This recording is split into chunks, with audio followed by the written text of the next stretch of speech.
Game begin.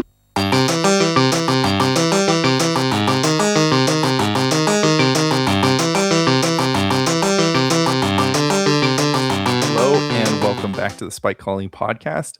I am overjoyed to have our very first Growtog player guest on the podcast. The first person foolish enough to play Growtog did pretty well. Yeah, I mean these LobsterCon 2023 stamped gushes have seen and been felled in the finals of two major tournaments now. But Dan, welcome to the podcast. I'm so happy to have you. Thanks for having me, guys.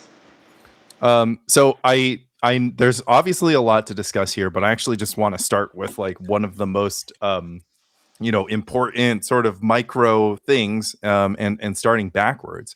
But I'll just go ahead and tell my side of the story, which was that sometime around last week, Andy posts a message in the Spike Colony supporter Discord, the Bougie Discord, that said something along the lines of, Dan says he likes GAT because it matches his play style, but he doesn't think it's very good. And I responded in all caps, well, I don't think Dan is very good. and then flash forward like 6 days or a week or whatever.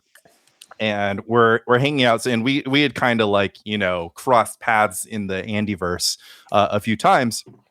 And I had no idea that you were seriously considered GAT. And I think within like 10 minutes of conversation, I realized that you were one of the most reasonable Magic players I've ever spoken to. I would maybe say the most reasonable Magic player I've ever spoken to with regards to like having a consistent thought process and sort of seeking the truth type behavior. I would have interrupted you for a second. I don't know if that's a great compliment. Lanny is so unreasonable. Like I don't know if like him saying someone else is reasonable. I don't know what that means. Regardless, I was blown away by your deep and unabiding love for seeking the truth, and so this was even more solidified by what ended up being a sort of like combined like 5 hours of brain power between you, me, and Andy on solving the effective final play of the last game. Yeah. In which you did something which Michael J may not have ever attempted in his life, which is learn from your mistake.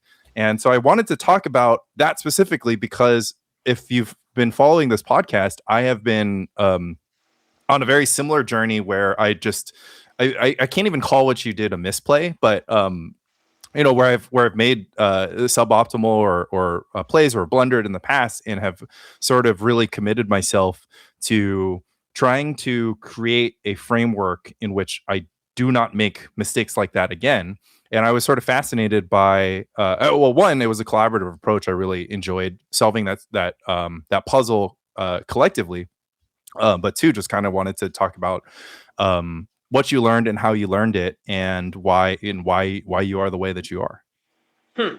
Well, thanks. I've been this way. I mean, I have a lot of practice of making mistakes and dwelling on them, and then trying to figure out what else I should have done instead. I guess in this case, I feel that. So it was my first pre-modern tournament, and I don't have like a ton of experience with like Psychotog in general, or like sort of the range of cards that were at play in this spot. So for people who don't know, basically I was against Burn in the finals of the Sacred Torch event, and it was game 3, and the entire tournament hinged on this decision. So I began by, and I wrote about this in an article that's NosferatuMTG.blogspot.com. Yeah, not a high for the interested blog. I'm not even sure why I picked Blogspot rather than like Substack or something like that. But in any event, I assumed that you had picked Blogspot because you had done so in 2011, but perhaps maybe 2005. Believe it or not, my first post on there was 2023. I have no excuse. I don't know why I picked it. Anyway, so I'm against Burn in the final, and the situation is where I can go for lethal with my Psychotog plus Quirion Triad, And in order to even get to lethal, it requires doing some like funky stuff. It requires like fire targeting the opponent, which will deal them 2, put them to 17, grow my Korean Dryad, put another card in the graveyard for the Tog. So I have to tap 2 of my gemstone mines for like no value just to remove the final mining counters and put them in the graveyard. I have to like cast a cantrip or a gush first. Like it's not like you have to care of Expite. Yeah. Well, So the like, I think the main thing is you had to blow up those 2 gemstone mines. Like I've just sat there watching you tank into this. I'm like, oh, it's the gemstone mines are. This is like, it looked to me from my side, because I didn't see what the 3 cards were that obviously are very important, right? When you port in him, I didn't see what they were, but I'm like, oh my god, Dan is literally just 1998 Chad Ellis on these two. Gemstone mines, and I was like, he's in love with the gemstone mines right now. Yeah, or actually in hate with the gemstone mines. He's going to put them into the graveyard. Basically, like so I start the turn by like I start the turn worried that I'm going to die the next turn, and I'm trying to either see if I can kill my opponent or see if I can like find like a hydroblast or some way to stay alive. And I think what happens is I start with a sleight of hand, I draw into a gush. I'm deciding whether I should just gush now or like keep it in my hand to conceal information that I have a gush. Not then I'm like, that doesn't help me. I'm just gonna, whether I go for it or not, I don't think it helps to conceal the information now. So I just gush. I hit a portent, and I have a Tog that can attack for nearly lethal, and a Korean Dryad, which is like a 4/4 currently. And so I portent my opponent, and basically at this point I'm like, well, if I see anything that's not a burn spell, I basically win the game. If any of the 3 cards is not a burn spell or I guess a Pyroblast, I basically can lock up the game, because if I don't go for it this turn, I'm very safe to go for it next turn. And then the portent shows me 3 cards that are basically like just about the worst case scenario, which is like Pyroblast, Fire Blast, Fire Blast. And now I no longer can safely leave any card on top and still win the game next turn. So I won't get into that decision itself, but I end up thinking for a while whether there's any way that I can just leave the Pyroblast on top and then set up a win next turn. I don't think that works, because then if they happen to kill the Dryad now, then I'm in really bad shape because they have a Pyroblast on top. So I decide to shuffle. And then because I shuffled, and I'm kind of thinking about this all at once while I'm still resolving the portent, because I wanted that influences how I stack the portent.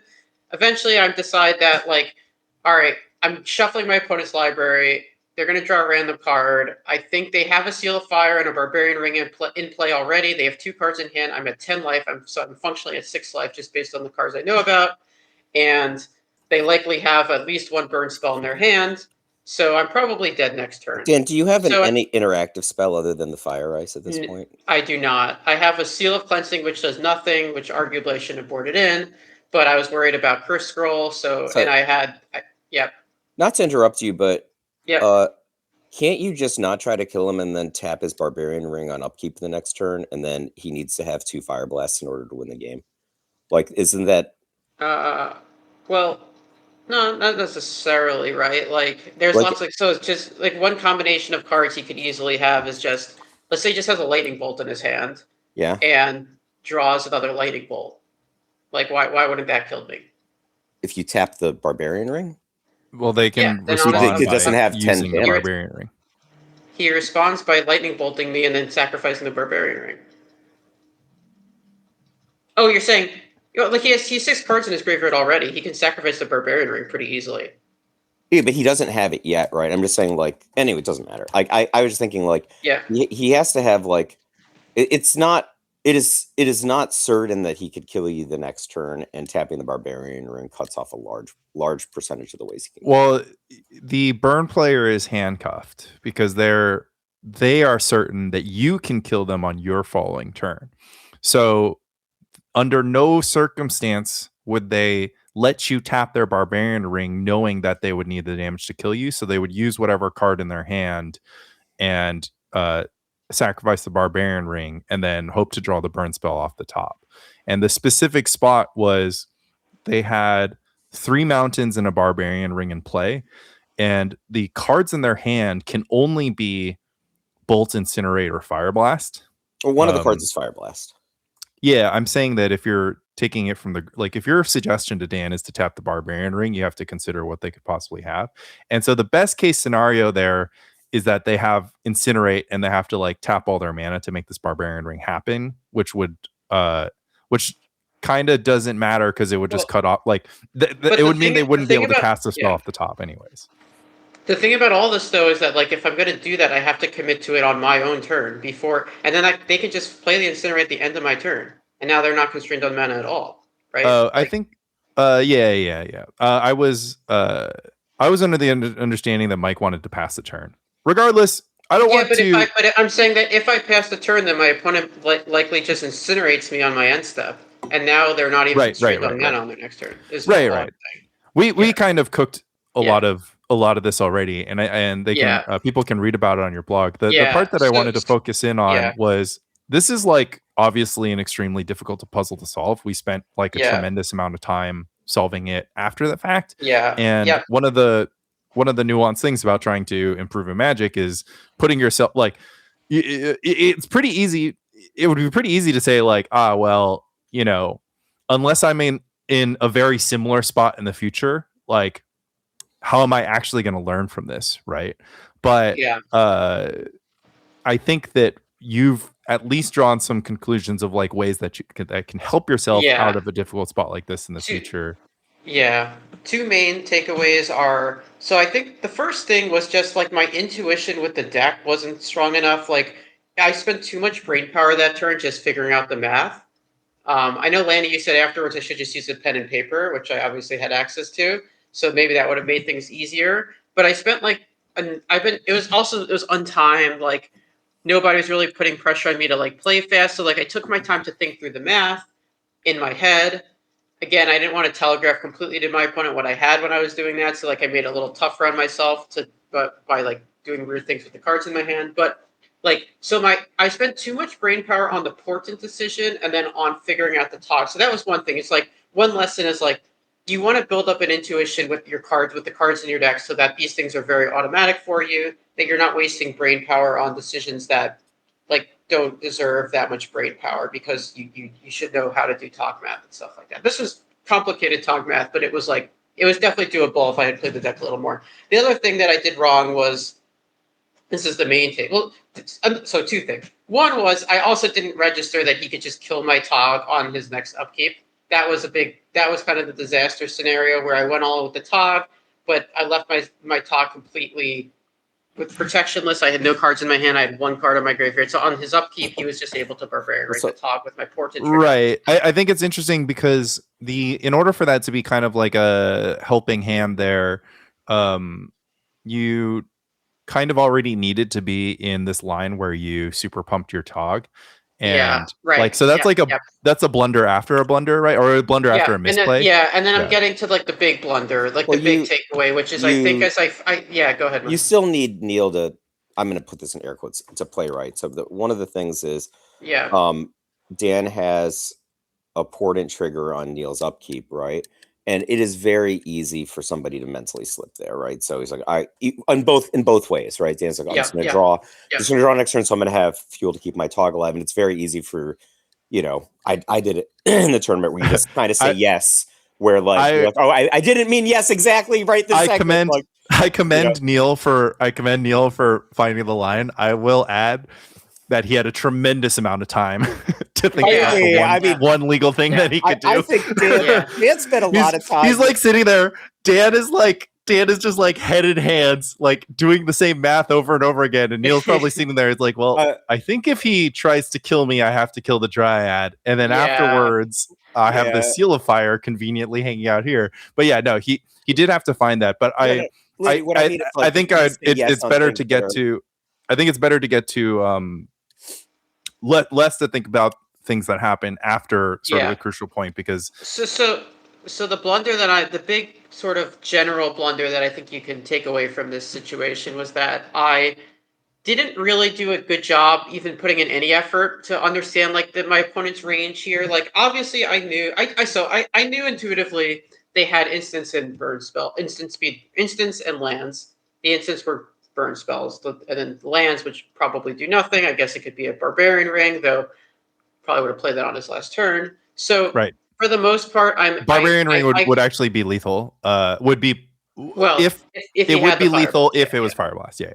Yes. So I understand generally what my opponent can have, but I didn't take the next step of sort of figuring out what can he have that actually should change, would actually influence my decision here, right? So if he has two Right. burn spells in his hand, I'm probably just dead, and I should just well, I guess that's actually an interesting. I'll set that aside for a second. If he has two lands in his hand, which is the only way in which my attack actually kills him, I'm just going to almost certainly win the game anyway. And that was sort of the thing I missed, which was that if he has two lands in his hand, then he dies, and well, then why did I need to go all in? I would have just killed him next turn anyway. Dan, can I give so you like a that wrinkle? was, yep. So I learned this from Landy Ho, and he says that when people are sitting across from Burn, they're often afraid, right?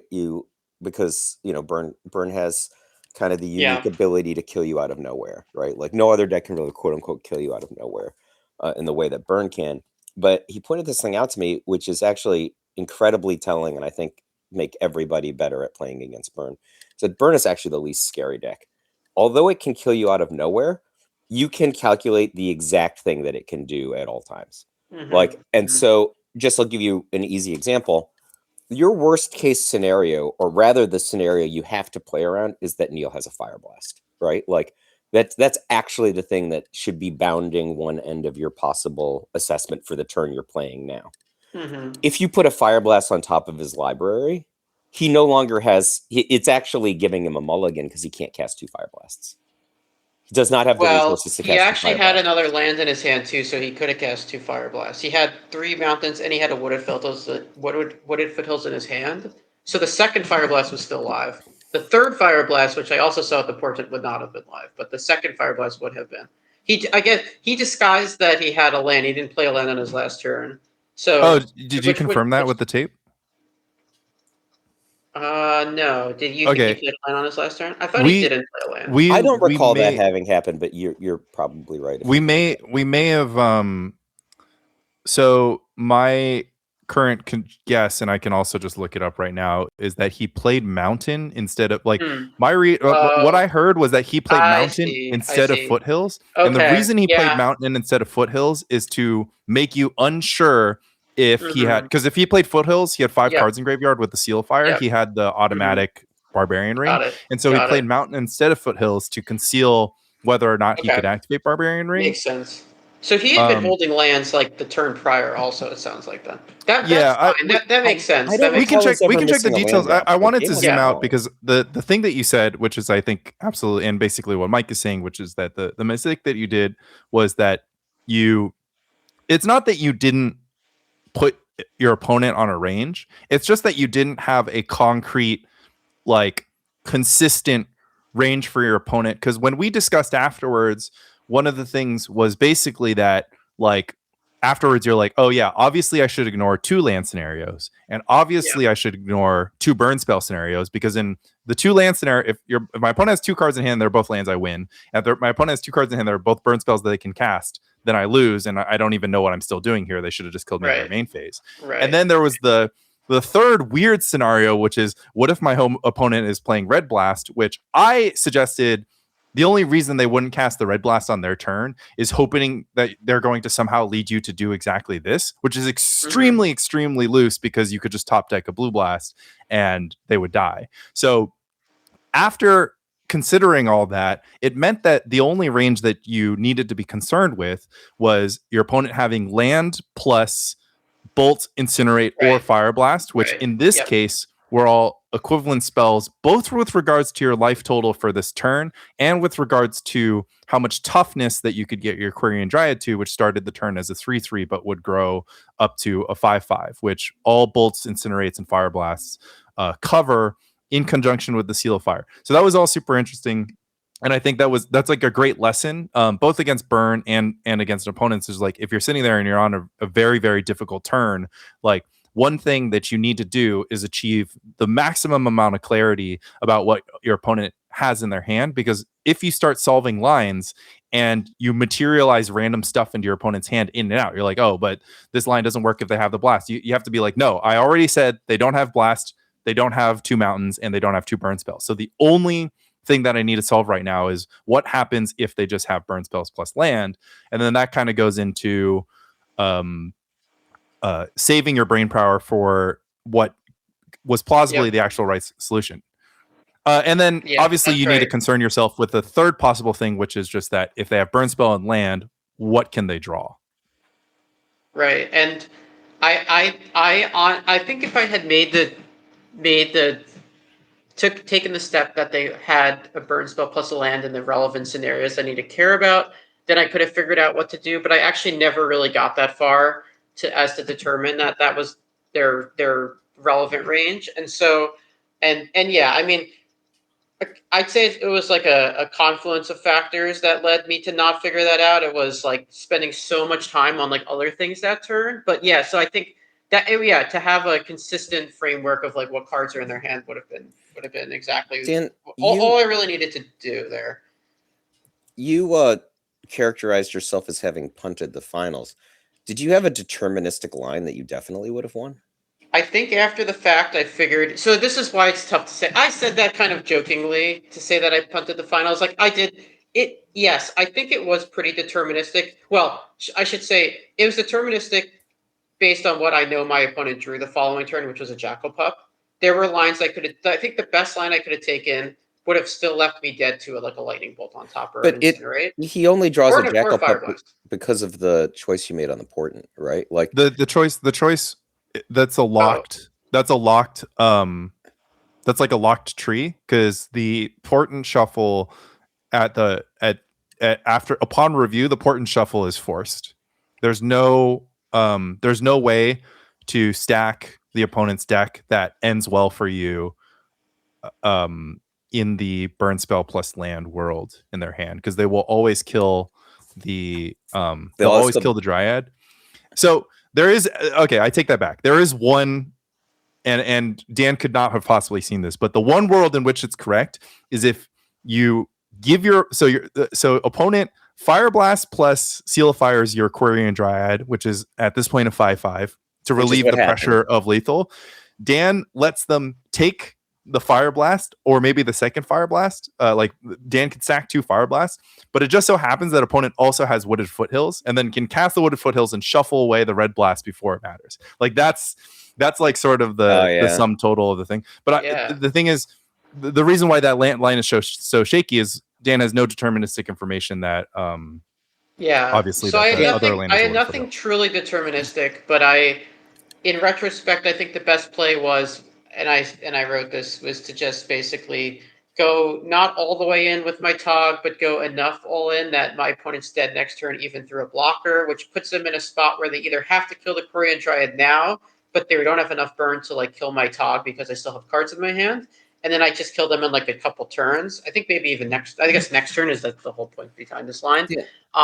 Or they don't kill the Korean Dryad and then they just die the following turn because they don't top deck a burn spell. Yeah, they try to top deck a burn spell, which would end up putting your win ratio at exactly number of Fire Blast, Bolts, and Incinerates, and Volcanic Hammers. Hammers. And I guess actually, they actually had the Fire Blast in their hands, so I actually would have died to like Seal of Fire also, probably another. Yeah, your range would have opened up to Seal of Fire. So I actually would have, I had like, it was probably like 50% or something like that to just die. Right.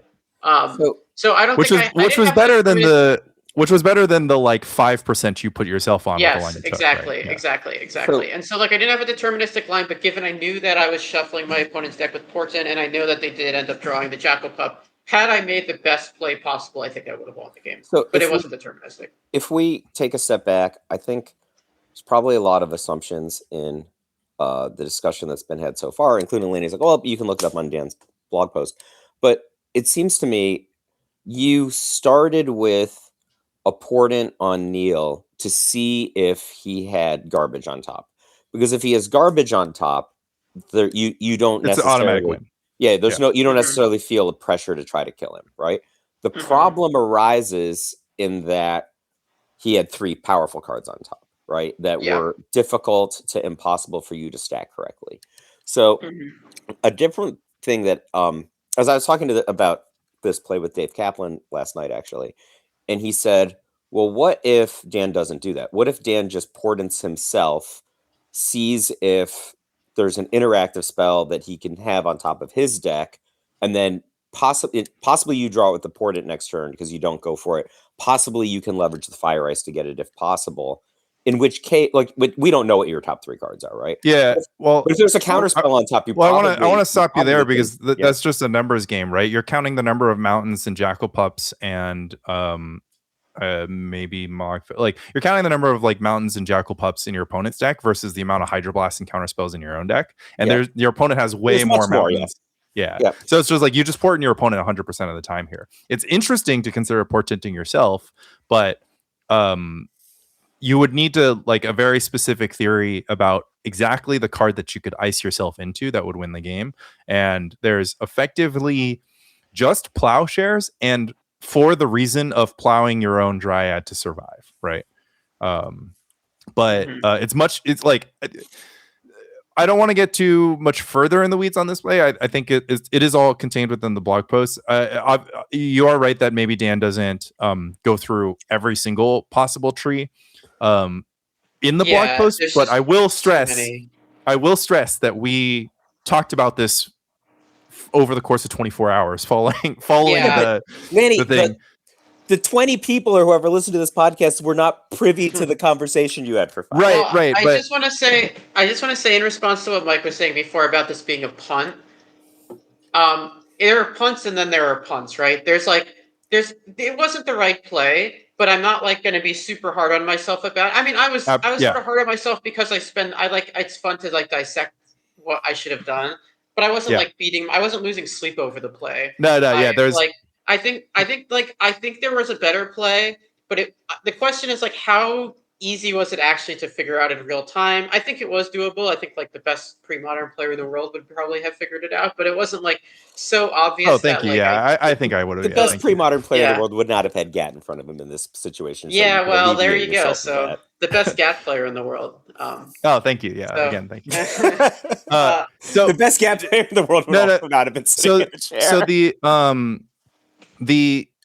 the thing that you're expressing is that there's a difference between like blunders and inaccuracies, right? Like if you just walk your queen into like an open square and your opponent just takes it as a piece on the board, that's a blunder.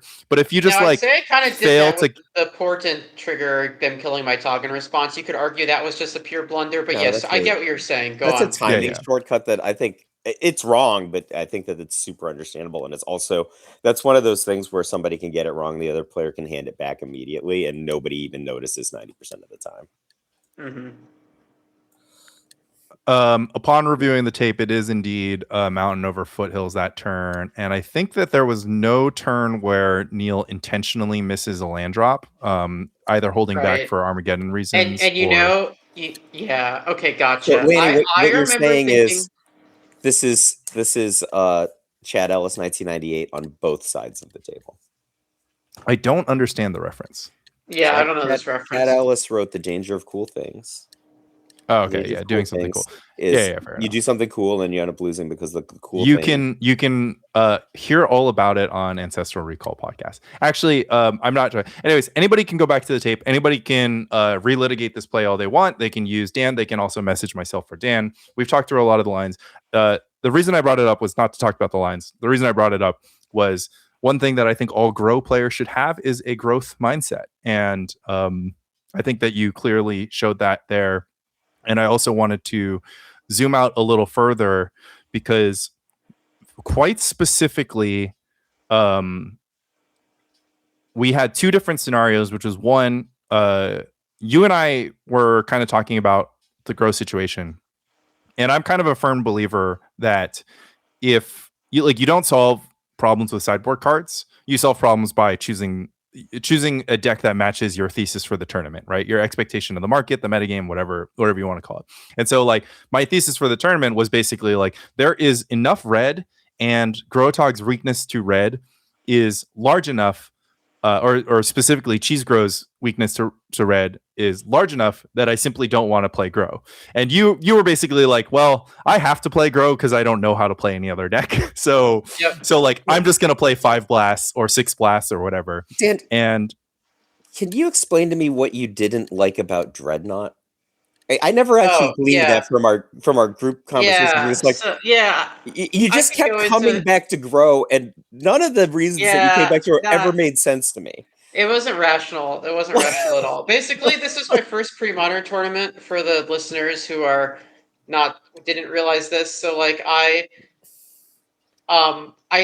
wanted to play something that was sort of in my wheelhouse. So I was afraid to play I wasn't going to play Feb. That's not even in my wheelhouse, period. But I wasn't definitely not for my first pre-modern tournament. And I did actually start by playing Stifle Knot. I played, so basically to prepare for this event, Andy, my friend Andy Levine, everyone's friend of the pod, Andy Levine, invited me to come to the tournament like 2 weeks prior. And, a little after that, I started playing some Magic Online leagues. I think I played like 7 or 8 leagues total. And I started with Stifle Knot. And I found it unintuitive how to play the deck. It was just like my first pre-modern games basically ever. I had technically played like a pre-modern league in New York like a couple years prior, so I had to play a little bit. I've watched like pre-modern content. I know the decks generally, but I hadn't really like played the format really. We played in that pre-modern league. We did. You beat me. I did. You beat me. I had a Carplucent Force as my only red source, and I got burned out. Anyway, you're not good against burn. It keeps happening. The lesson. So I started with Stifle Knot. I found it difficult to intuit how aggressively I should jam, how aggressively I should mold towards the combo. I felt like when I did do that, my opponent often had a shatter effect. I felt like I was kind of fighting uphill, not because the deck was bad, but because I kind of just didn't know what I was doing. The other problem was like I wasn't sure how good the Brain Freeze plan was because it's so face up at this point. Like everybody knows that you have Brain Freeze after sideboard. Like I didn't even understand why people would even submit decks like Landstill that didn't have a plan against the Brain Freeze, right? Like if I was going to submit Landstill, I would think that you need Gaia's Blessing, or maybe they have a different plan. But in any event, I was like, a rational player would know how to would have a plan for both the Dreadnought part of the deck and the Brain Freeze part of the deck. And if you're going to commit your entire strategy to Brain Freeze, you had better be sure that that's going to kill the opponent. Because if that doesn't work, you have warped your entire deck around the strategy that won't work. And that sounds like a complete disaster. And I was afraid to sort of have to figure all that out in my first pre-modern testing, a couple weeks testing. And so that scared me off the deck a little bit. So I guess that was my thoughts on Stifle Knot. But this was all cope. I mean, I'll be honest. Like, you just wanted to play Days. Yeah. I wanted to play Days. I was not. Stifle Knot has more Dazes than Gat. Well, yeah. We tied. We both had 2. But in any case, you also wanted to play Sleight of Hand instead of Impulse. Yes. And you didn't want to play Accumulated Knowledge. That's right. So I went through this odyssey of trying various tempo-y, mid-rangey. Yeah, the Dreadnought call was decks. Like obviously the sirens calling upon you to crash your ship upon the rocks, which is exactly what happened to Mike and not to you. So it works out again.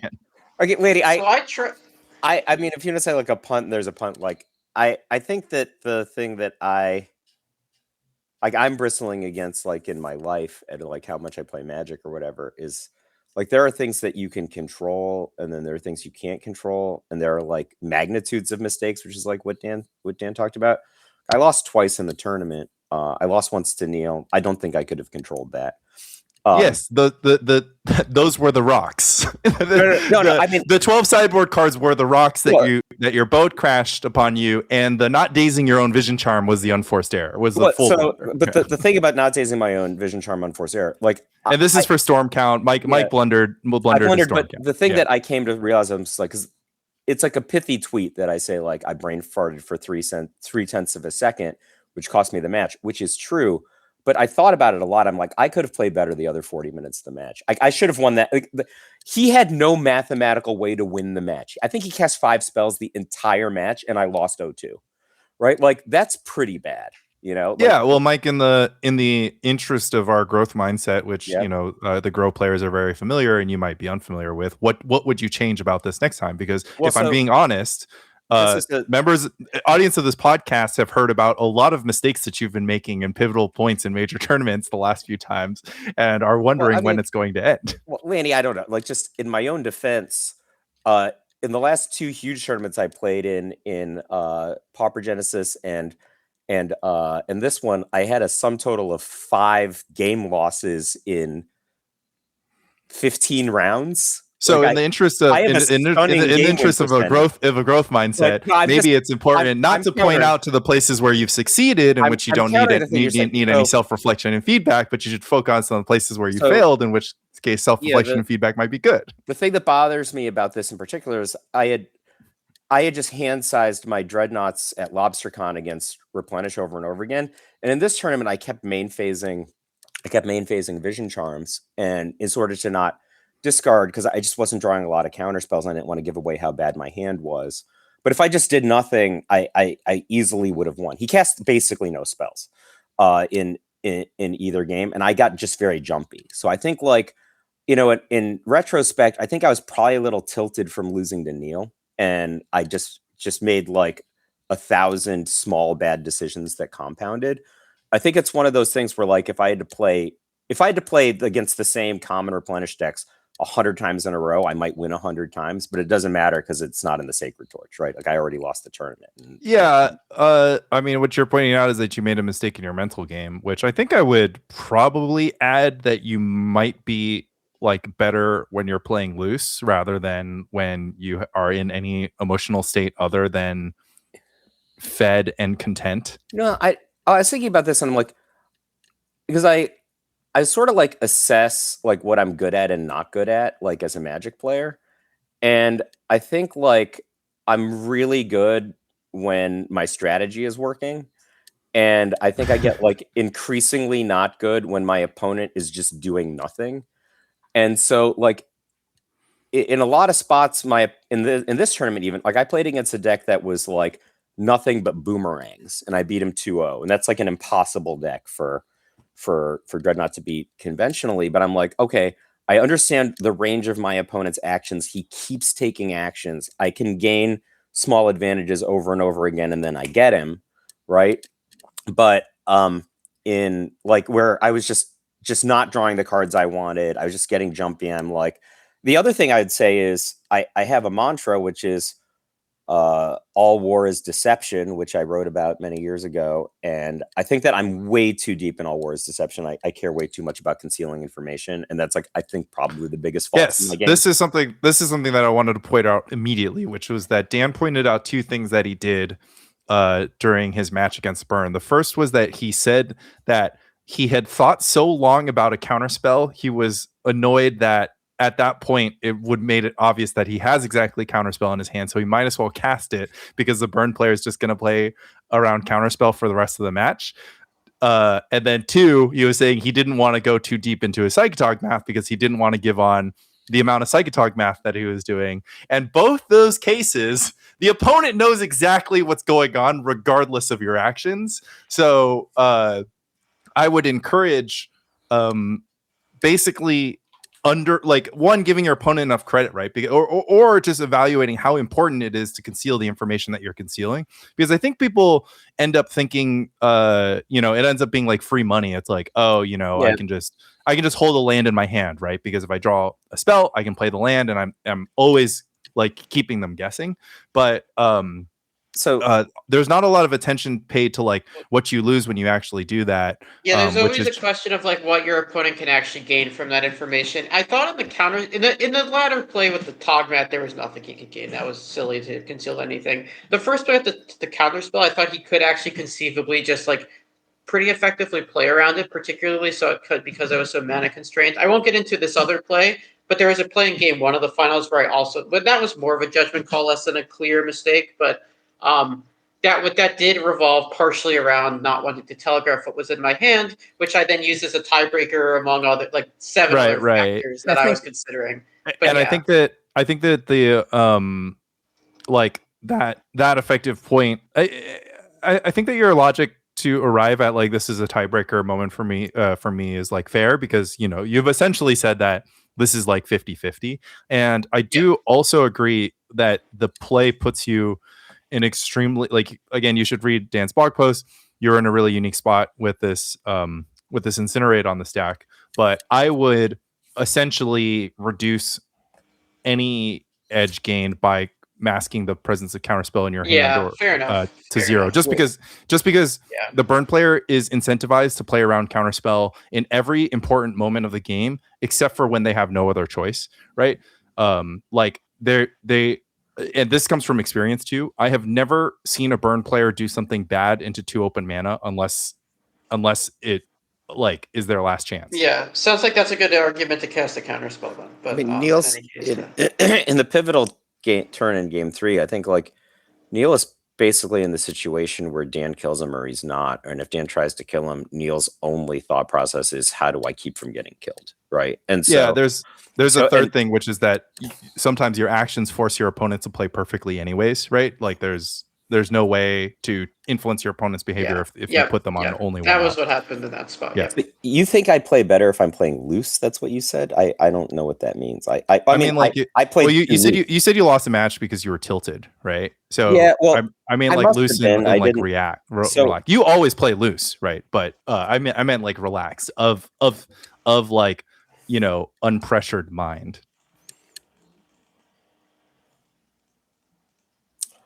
Or like an appropriate amount of pressure, right? Can't be no pressure, because sometimes you'll just be playing a playtest game and maybe you'll just like do something random. But sometimes, I watch somebody play and I just don't know what they possibly could have been thinking. Their line was so bad. Like that's how bad my match was against Replenish. I'm like, I just don't know what I was thinking, right? Like when I say like opponent could not have reasonably conceivably won either game except for I put all of his enchantments in the graveyard and he happens to have Replenish in his hand. That's what happened literally both games. And I mean, and one of the things that I had to do was use all my card drawing to get more card drawing to try to brain freeze him to death and not brain freeze him to death. If I just do nothing, I could use my card drawing to get counter spells, right? Like it's really bad, right? That and I did the brain fart for 0.3 of a second, but yeah, I don't know how you fix that, Laney. I think that my mind was just wrong. My line was so bad. It's like where I say, I'm trying to sail to the Bahamas and I end up in Alaska. Well, the famous thing about that quote is that that happens only because of a 1 degree flaw in heading. So if you can fix your heading, then you'll hit your target, right? Yeah, I think so. So I actually think that's it's very difficult to quantify. I've talked about a lot of my blunders and punts on this podcast. I've made them, I feel like I'm making them less. And some of it is just bulking up your familiarity with your own deck and like the amount of situations that you're exposed to. But the other one is of course like, really drilling down into your mistakes and trying to identify why you made them, even if it's just like a completely silly thing, right? So like, for instance, like one of my famous errors was like my opponent cast Cataclysm and I Swords to Plowshares their second creature with Cataclysm. You had to wait for it to resolve. Yeah, So and it's just why did I do that? I'm like, well, I don't know, but like at least I know a few things, which is just that like I was like rushing. I wasn't like thinking multiple steps ahead, and like in the future, it always helped. I mean, even Dan's point about like his Todd getting burned out in the upkeep is a failure to think about to think 1 or 2 more actions ahead of the spot that you're currently cooking. So it's like tunnel visioning on the present when you do have a future to contend with. And then the other thing that you mentioned, which is a little bit more vibey, which is just that you're like, oh, my brain doesn't work or I'm brain farting. And I've always makes slips, right? Slips is a kind of mistake. Yeah, true. The days was a slip. My solution for that, I don't know how to fix the days thing. I feel like that shouldn't. I think what's weird is that you said you left. Up. If I played correctly, it never would have come up. Sure, but let's just say you can still salvage the situation. Well, because you left your opponent with 2 cards in the library, right? 3. So what would have happened was he would have replenished and then died before he could attack. That's actually right. So the thing that I think about that is that you should always it's like when you're playing elves, right? It's just good habit to deal 40 damage if you can. Just because one day you might need to deal 40 damage, like to always find the biggest possible solution. And you do this with storm decks too, right? If you're practicing a storm deck, you should try to get storm 50 just because maximizing storm is good. So like I think that's kind of like a practice made thing. The correct days play in game 1. It was just a slip. I just forgot to say the word. So somebody right. I don't care. I'm not judging you for making the mistake. The point is like this is the kind of thought process that helps you from not making a mistake like that for the benefit of maybe not only yourself but also the listeners. But the thing that I was getting at, which was the thing that you were kind of like talking about, which is this brain fog thing. I do think that vocalizing, writing down, or organizing your thoughts in any way is extremely good. And the way that you do that is having one really good way to do that is having a checklist process of saying like, whatever questions that you like asking yourself. I like asking what can my opponent have, right? This was the question that came up in Dan's scenario. It's just like, what can my opponent have? And having sort of an unwavering thesis about what your opponent can have and what matters right now. So eliminating all of the distractions of all the cards in their deck and thinking only about what could be on their hand, what can be on top of their deck, and how that affects you. I think that just starting by asking that question is like whatever. But people have come up with like plenty of other questions to improve my Magic. They're like, oh, what matters? What doesn't matter? Yeah, I mean, like, whatever. How do I gain the most tempo? How do I gain the most cards? How do I get the best exchange? How do I put myself at the best place this turn to win? How do I win in 2 turns? How do I win in 3 turns? But the point is, you should ask yourself questions that are larger than should I bolt this creature or should I attack? Should I not attack? Right? You should try to put the smaller decisions into a tapestry of what happens if I attack next, and have like some step process. And I found that helps me a lot. Well, one, streaming and recording all my games and talking out loud has been like extremely helpful for me, because if I'm forced to people on my YouTube comments will be like, oh, why did you do this? And I'm like, if I'm forced to say why I'm doing something while I'm doing it, it makes me like way better at making the right decision, which is not to say that I don't make mistakes, but I have found that when I rush through decisions automatically, I make more mistakes. For example, not casting opt because I'm just being like, oh, I'm going to cast opt end step, that kind of stuff. So, but in this case, first of all, like, obviously you should ask yourself better questions, but it's just 2 big things. Well, in this case, none of the questions mattered, right? Like there's nothing my opponent could have mattered. Like it was literally just, do I take my ability to win the tournament and throw it in the garbage or not? And I chose right, but you shouldn't, right? Like, you shouldn't even like, I think that I shouldn't have been things there, is right. Like, well, no, I mean, one, you shouldn't have been there, right? But the point is that you can still like, I mean, I think this is a great lesson, right? Which is that if you make a mistake, like I've made mistakes before, right? Like where I tap the wrong land or I counter the wrong spell, or my opponent tricks me, right? They do some kind of hilarious thing, which is just like that leads me into a thing where I like completely miss something, right? Like I try to pyroclasm a Silver Knight and it doesn't kill it, right? Some silly, hilarious, dumb thing. It's like you can still absolutely win the game from that point and like still keep, not get tilted off the moon. Like you can still save your mistakes. And I think this is a good example of it, which is just that you not adding 1 storm is effectively the same as miscounting lethal, right? It's just dealing 19 damage. And if you put it in that perspective, you can always ask yourself, it's like, well, how do I deal 20 damage? How do I deal 25 damage if I can? So the thing is that it is different because that is true in the game 2 situation, but in the game 1 situation, I knew my brain freeze was not going to be lethal, and I took it anyway because it is so easy to beat. They only have 8 cards that matter in game 1, and I could easily have milled all the cards that mattered, and it was opportunistic in this case. So and he just happened to have replenished. If his last card was Parallax Side instead, I would have won. Parallax Wave instead, I would have won. Right. So but that was part of my calculation, which again I shouldn't have been there, but. Of the fact that I was there and I was already on the wrong line, it was super reasonable. Like that. Yeah, each mistake teaches a different lesson, or each counterfactual. Even like maybe you just think about it and you make the right play, right? You make what ends up being the right play, but you made it for the wrong reasons, or you make a play that wins the game, but it actually only wins 10% of games, and you should have made the play that wins 50% of games, right? Dan actually made a play that wins 5% of games or 10% of games, right? But he could have made a play that we arrived at winning 50% of games. So the big thing is, and maybe I'm just superstitious, right? Like we were joking about what sign does what last time, but 2 weeks ago or 3 weeks ago, I guess at the point this is going to go up, I was at Pauper Genesis and I won my first 7 games of the tournament. And I ended up 2-1ing everybody except for these 2 matches I lost.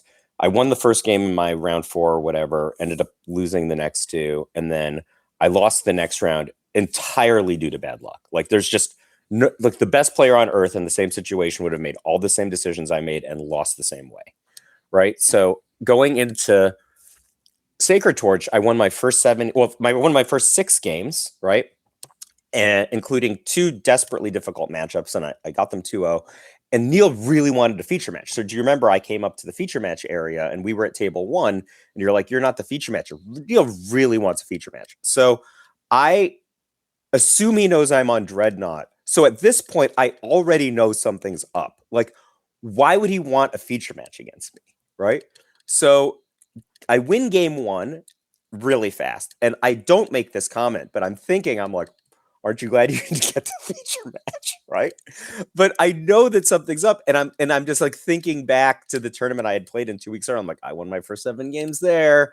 And then I end up dropping the next 2. And in game 3, you know, people, it's easy to say that he sided in 12 cards. I mean, I mulled into pretty close to a perfect 6 and I ended up discarding 4 times. Right. Like there's just nothing I could have done. Right. And then, so I was just like, oh, this is just history repeating itself, which is just superstition. That's not math or whatever. I know that this podcast says math is dead, but like, that's where my head was at. I don't think that you can avoid some of that. Like, if you want to call those like intrusive thoughts, that was in my head. And I don't know if it's causal, but I didn't play perfectly. Right. In fact, I played very badly. Right. So, yeah, I think that was like it was operating, and I don't know how you get rid of that. Maybe you get rid of that with SFRI. Well, yeah. I mean, you can control your thinking, right? You can remove thoughts that are unproductive, and I think it's possible that you might have a lot of unproductive thoughts in your head when you're in a game of Magic. Like, it's possible. Well, I mean, you have. I know I do. I mean, only John Finkel has only. Yeah. I'm only going to think about the things that allow me to win this game. He's the only person on earth. And even he didn't block the wolf, you know? So does that mean that you should give up? No, I don't know how, like I told you, I don't know how to feel. Like I'm very frustrated. This is how I think you should feel. One, you should instead of saying reasons why you deserve a break, like instead of making I deserve a break. Mike, this is my impression of a lot of the things that you've said so far, right? Yeah. Like you have one of the things is like someone critical of you or me would say things like you're making excuses, right? So I went 8-6 at LobsterCon when I thought that I was destined for the trophy. Like just not even like, oh, I'm going to try to top 8, top 16. I was like, this is the best. The only time I've ever been better was when I had the Dreadnought deck with the Raska Bible and nobody else did, right? And so I was just like, this is as good as I'm going to get. And I posted a bit of video reflecting on my experience of the tournament and reflecting on some of the things that I thought were going to happen that didn't happen. I lost to Burn amongst them. And people might be critical. They might be like, oh, Lanny, like, you had such a huge head going into the tournament, like whatever, like now you're just kind of making excuses. But it's not like, that's not what it's about. Like the point is like identifying, like not casting judgment upon yourself, like identifying like, yeah, I brain farted or I drew wrong or like whatever. And then just doing the thing afterwards, which is just like, okay, well, I don't want this to ever happen again because my goal, my objective is to win the most matches of Magic possible. And I think that you keep on being like, oh, well, I don't know, John Finkel can make mistakes, right? So what chance do I have? No, that's not. First of all, if that's what it sounds like, that's not what my intention is. So, I mean, just to couch where my head is at, I'm personally extremely frustrated with myself because I feel like I think like if my deck is not the best deck in, like, my 75 is not the best 75 in pre-modern, it's the best 74 in pre-modern, right? Like, I've tuned so well and I'm playing at a high level, and I was given by, people get unlucky. I didn't get unlucky. I was given every opportunity to win the tournament. I am and I chose hearing all not this. to, right? So Yeah. that's one. But the second thing that's bothering me a lot is I'm not a perfect Magic player by any means, right?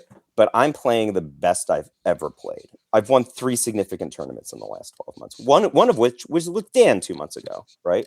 So okay. So already, I'm playing I have really immediate well. feedback on this, right? Yeah. Which is that this comes from poker. I'm not playing to my ability, right?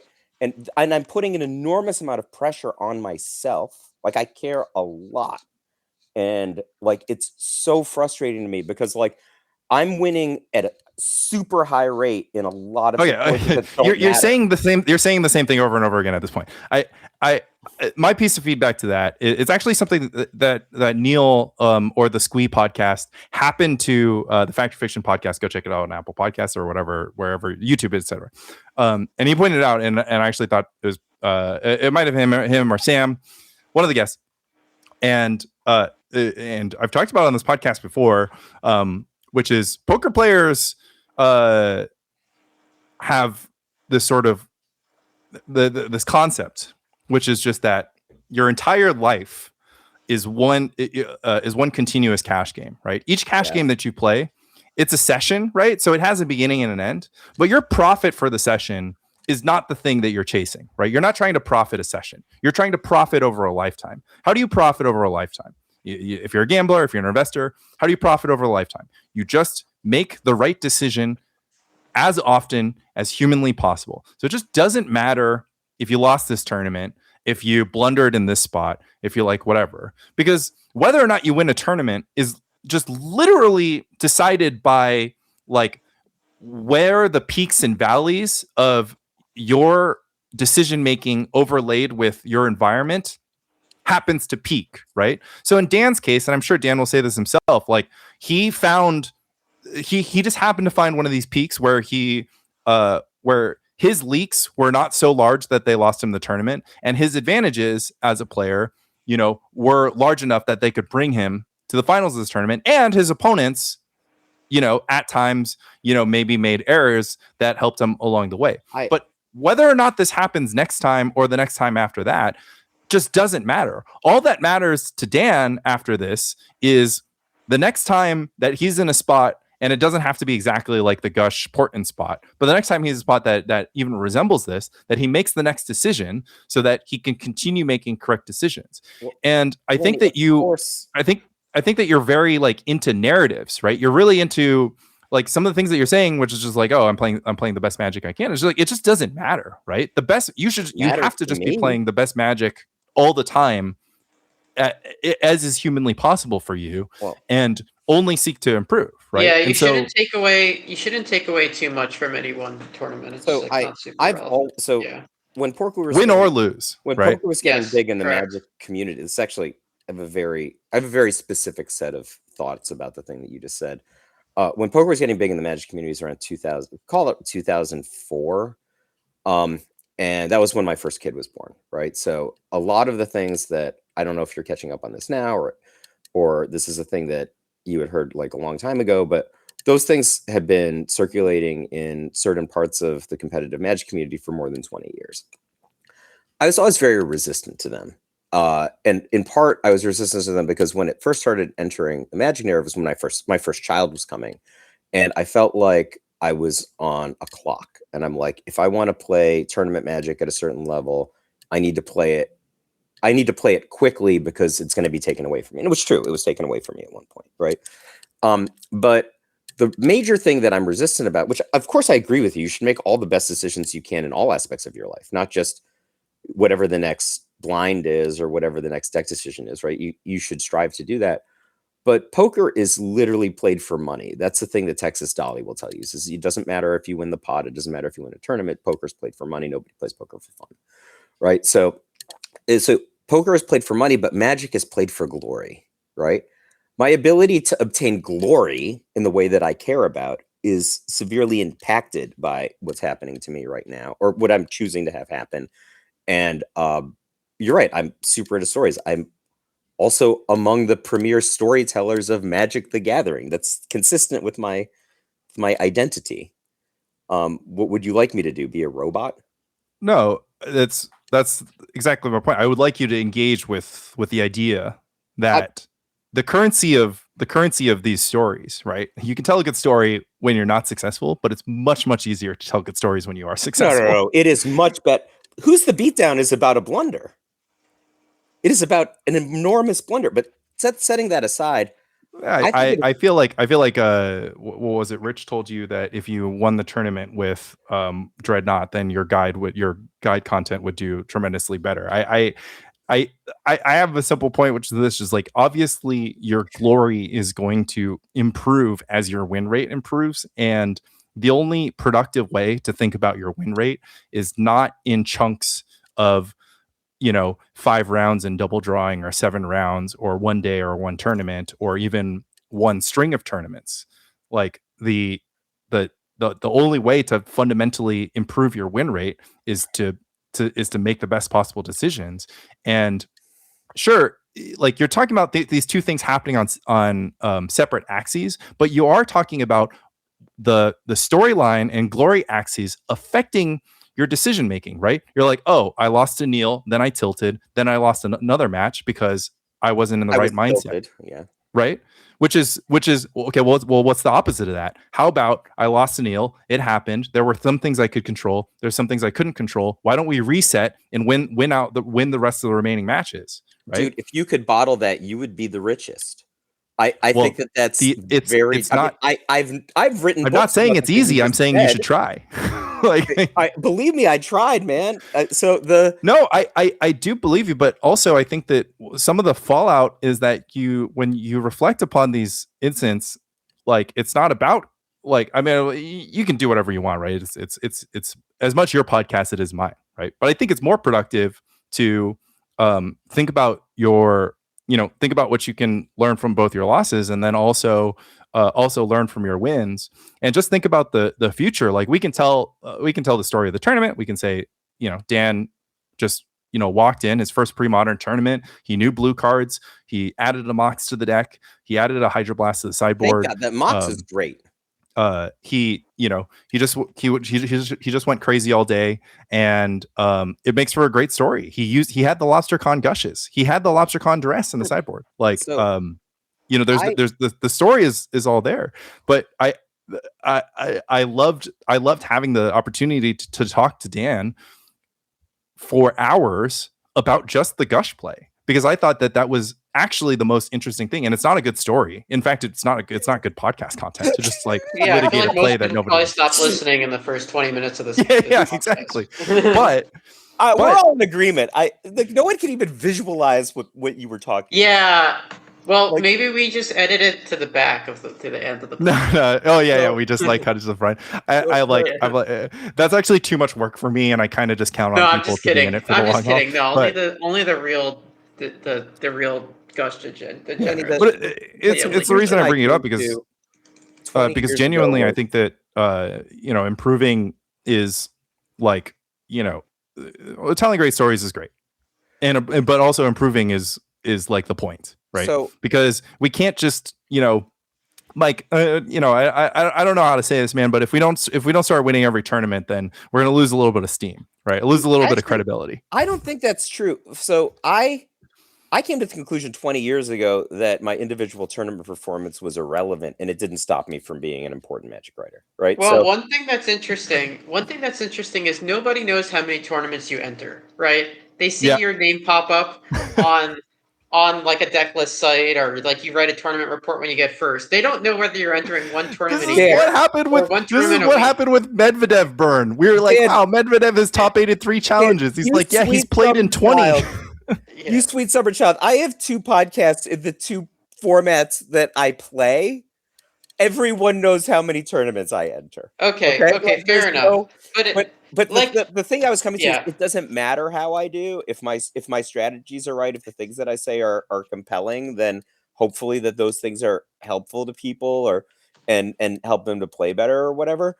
I think that there is actually a limit to if you win everything, you're doing super well, you actually become less credible as an instructor because people start thinking like, oh, this person has the magic touch or whatever. I can't achieve that.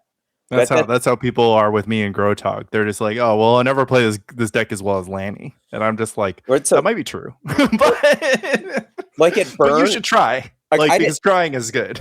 I played Neil's deck last night at League, and I didn't do well. And I talked to Neil about it, and he's like, "It makes sense he didn't do well."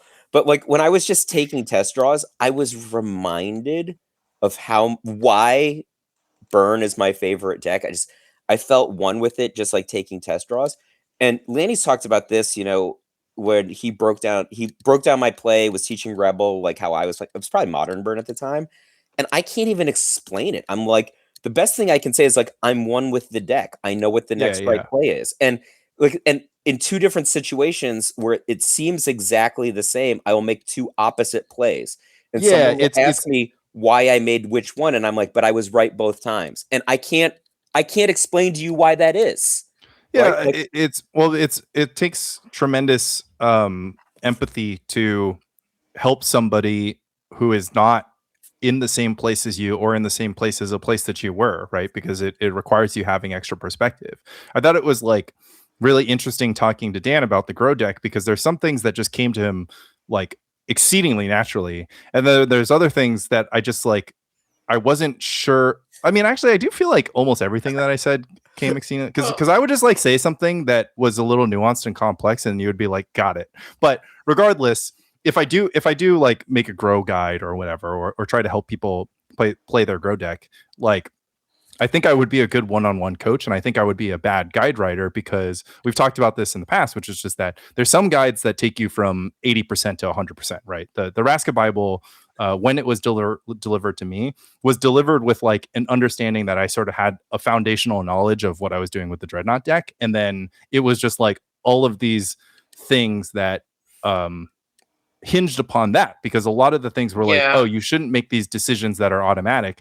You should make these decisions, and it's very hard to break those habits because they're locked in. But if you're just making, it's just not a deck that you can teach someone through a guide. I don't think there's just too many micro decisions. I know the answer to the question that we were asking earlier, which is like why Dan was so gravitated towards GAT and not Dreadnought, which was no offense to GAT, it was going to almost all measurable vectors, just a better deck, right? For I don't disagree. I've actually never disagreed with this statement. But like I don't disagree.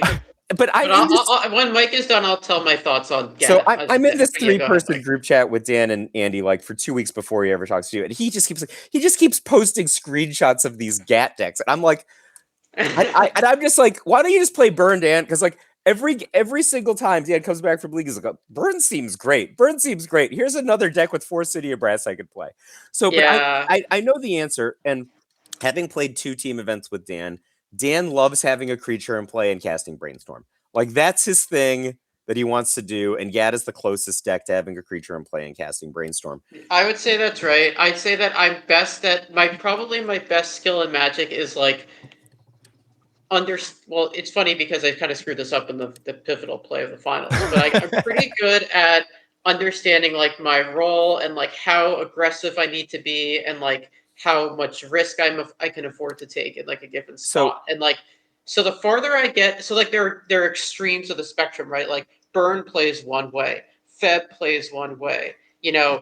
I'd say GAT is smack in the middle where you have all these decisions about like how defensively or aggressively you want to play, how quickly you need to turn the corner, how when you can afford to tap out or not. Like that's probably most the type of decision making that I most vibe with. And so I think compared to the average pre-modern player, I will not be better than the average Stifle Knot player or Replenish player, or at least somebody practiced with the deck. But GAT, maybe. Well, maybe there are no GAT players, so you can't even compare me to anyone. But there is there anyone else in the tournament playing GAT?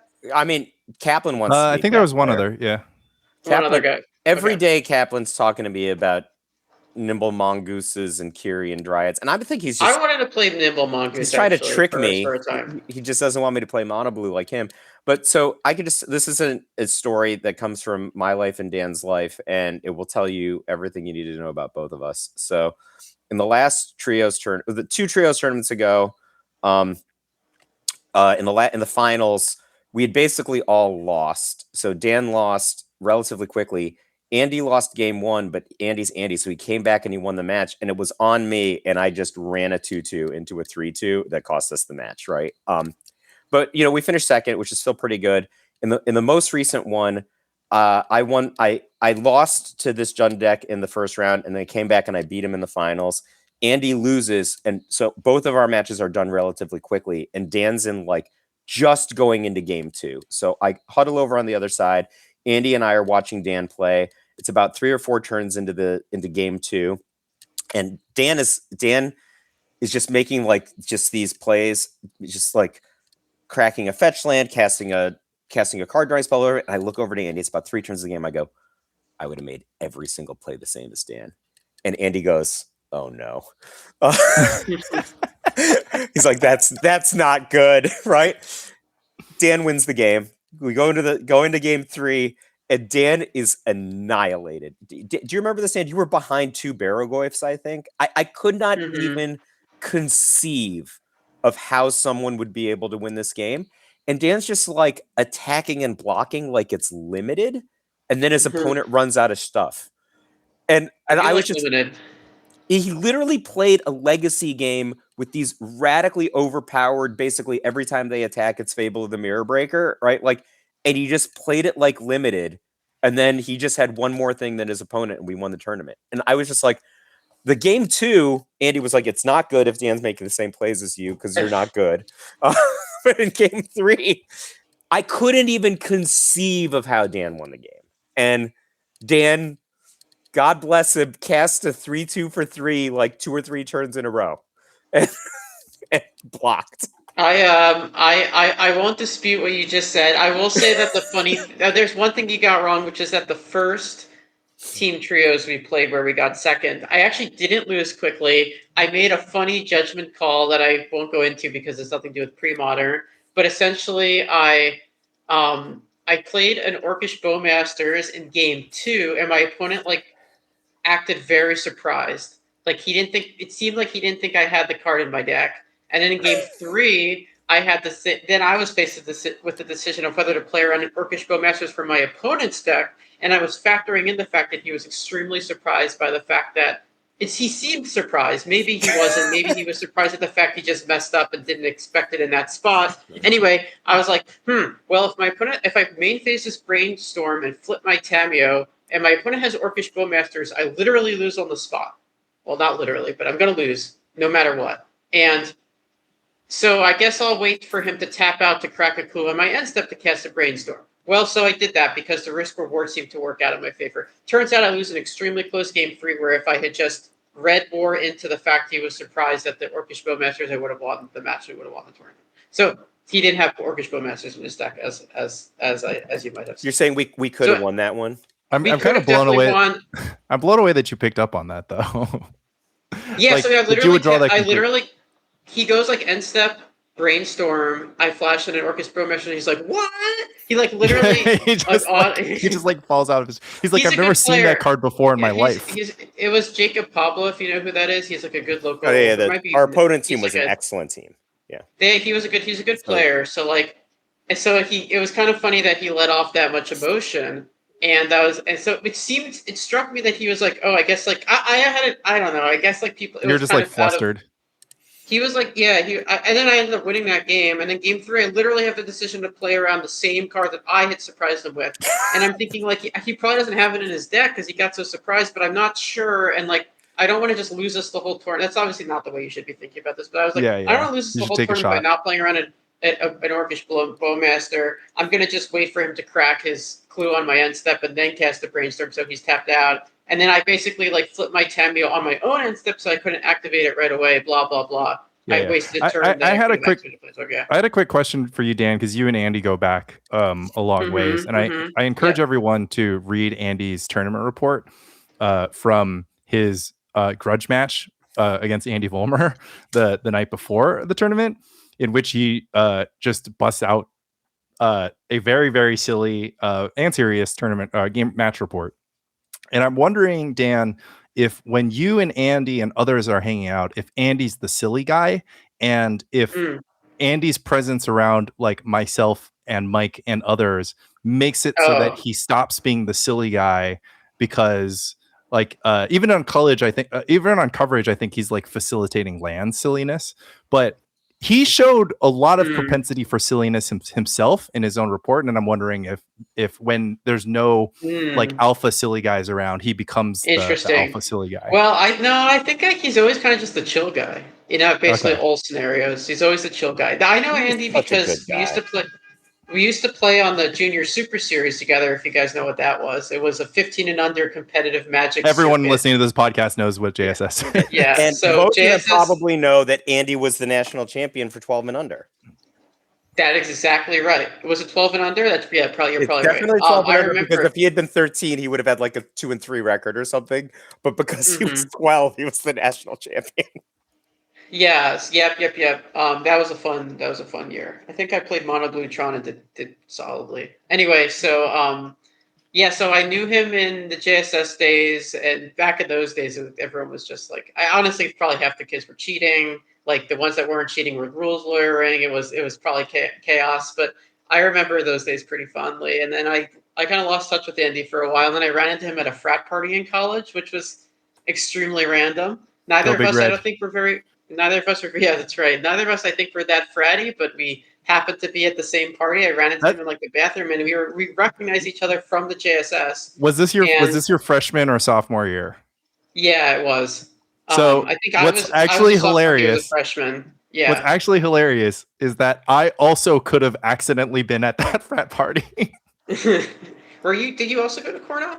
I went to Cornell for 2 years, and my graduating year would have been 14. Oh. That's so funny. So I found out. Yeah, I found out that Cornell.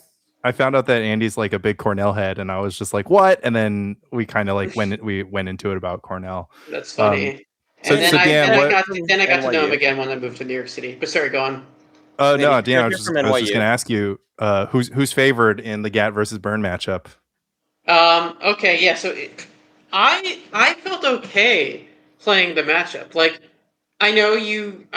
So when I joined this podcast recording, you and Mike were deep in an argument over the matchup, and I don't even know what you guys were. Oh no, we're gonna have a filmed money match, and I'm gonna take Lanny's money.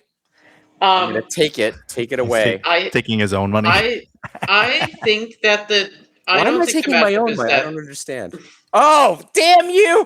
I figured it out. Oh, damn you, Lanny! The only way for Mike to earn his keep around here is to win money matches. Right? Oh, this is bullshit! Oh, frazzin', but I will win it. Oh yeah, I will make a quick announcement about that. Everyone go to DURESSFEST.com. You know what it is. You know the deal. You should do it. I don't know how hard I need to vouch for it, but I've already decided I'm going to donate all like 30 days worth of coffee support to DURESSFEST.com. Minus whatever I lose to Mike in potential money matches. But if I do beat Mike in the money matches, I'll also pay in my winnings to DURESSFEST.com. DURESSFEST.com. It's going to be a great time. Anyways, who's favored, Dan? Can you at least buy my ticket with our coffee? Yeah. I'll buy your ticket with them. You haven't donated it yet, Mike? I was actually going to wait till the last day and see how much money they needed. Yeah, I do think that like the last day push is fun because like then it becomes a sweat. Everyone kind of like descends on the last day. But I'm gonna Andy donated a ton the first day, right? Yeah. I'm gonna post. Yeah, first day and last day are most important. I'm obviously gonna donate at some point, but I thought waiting till the last day was better strategically.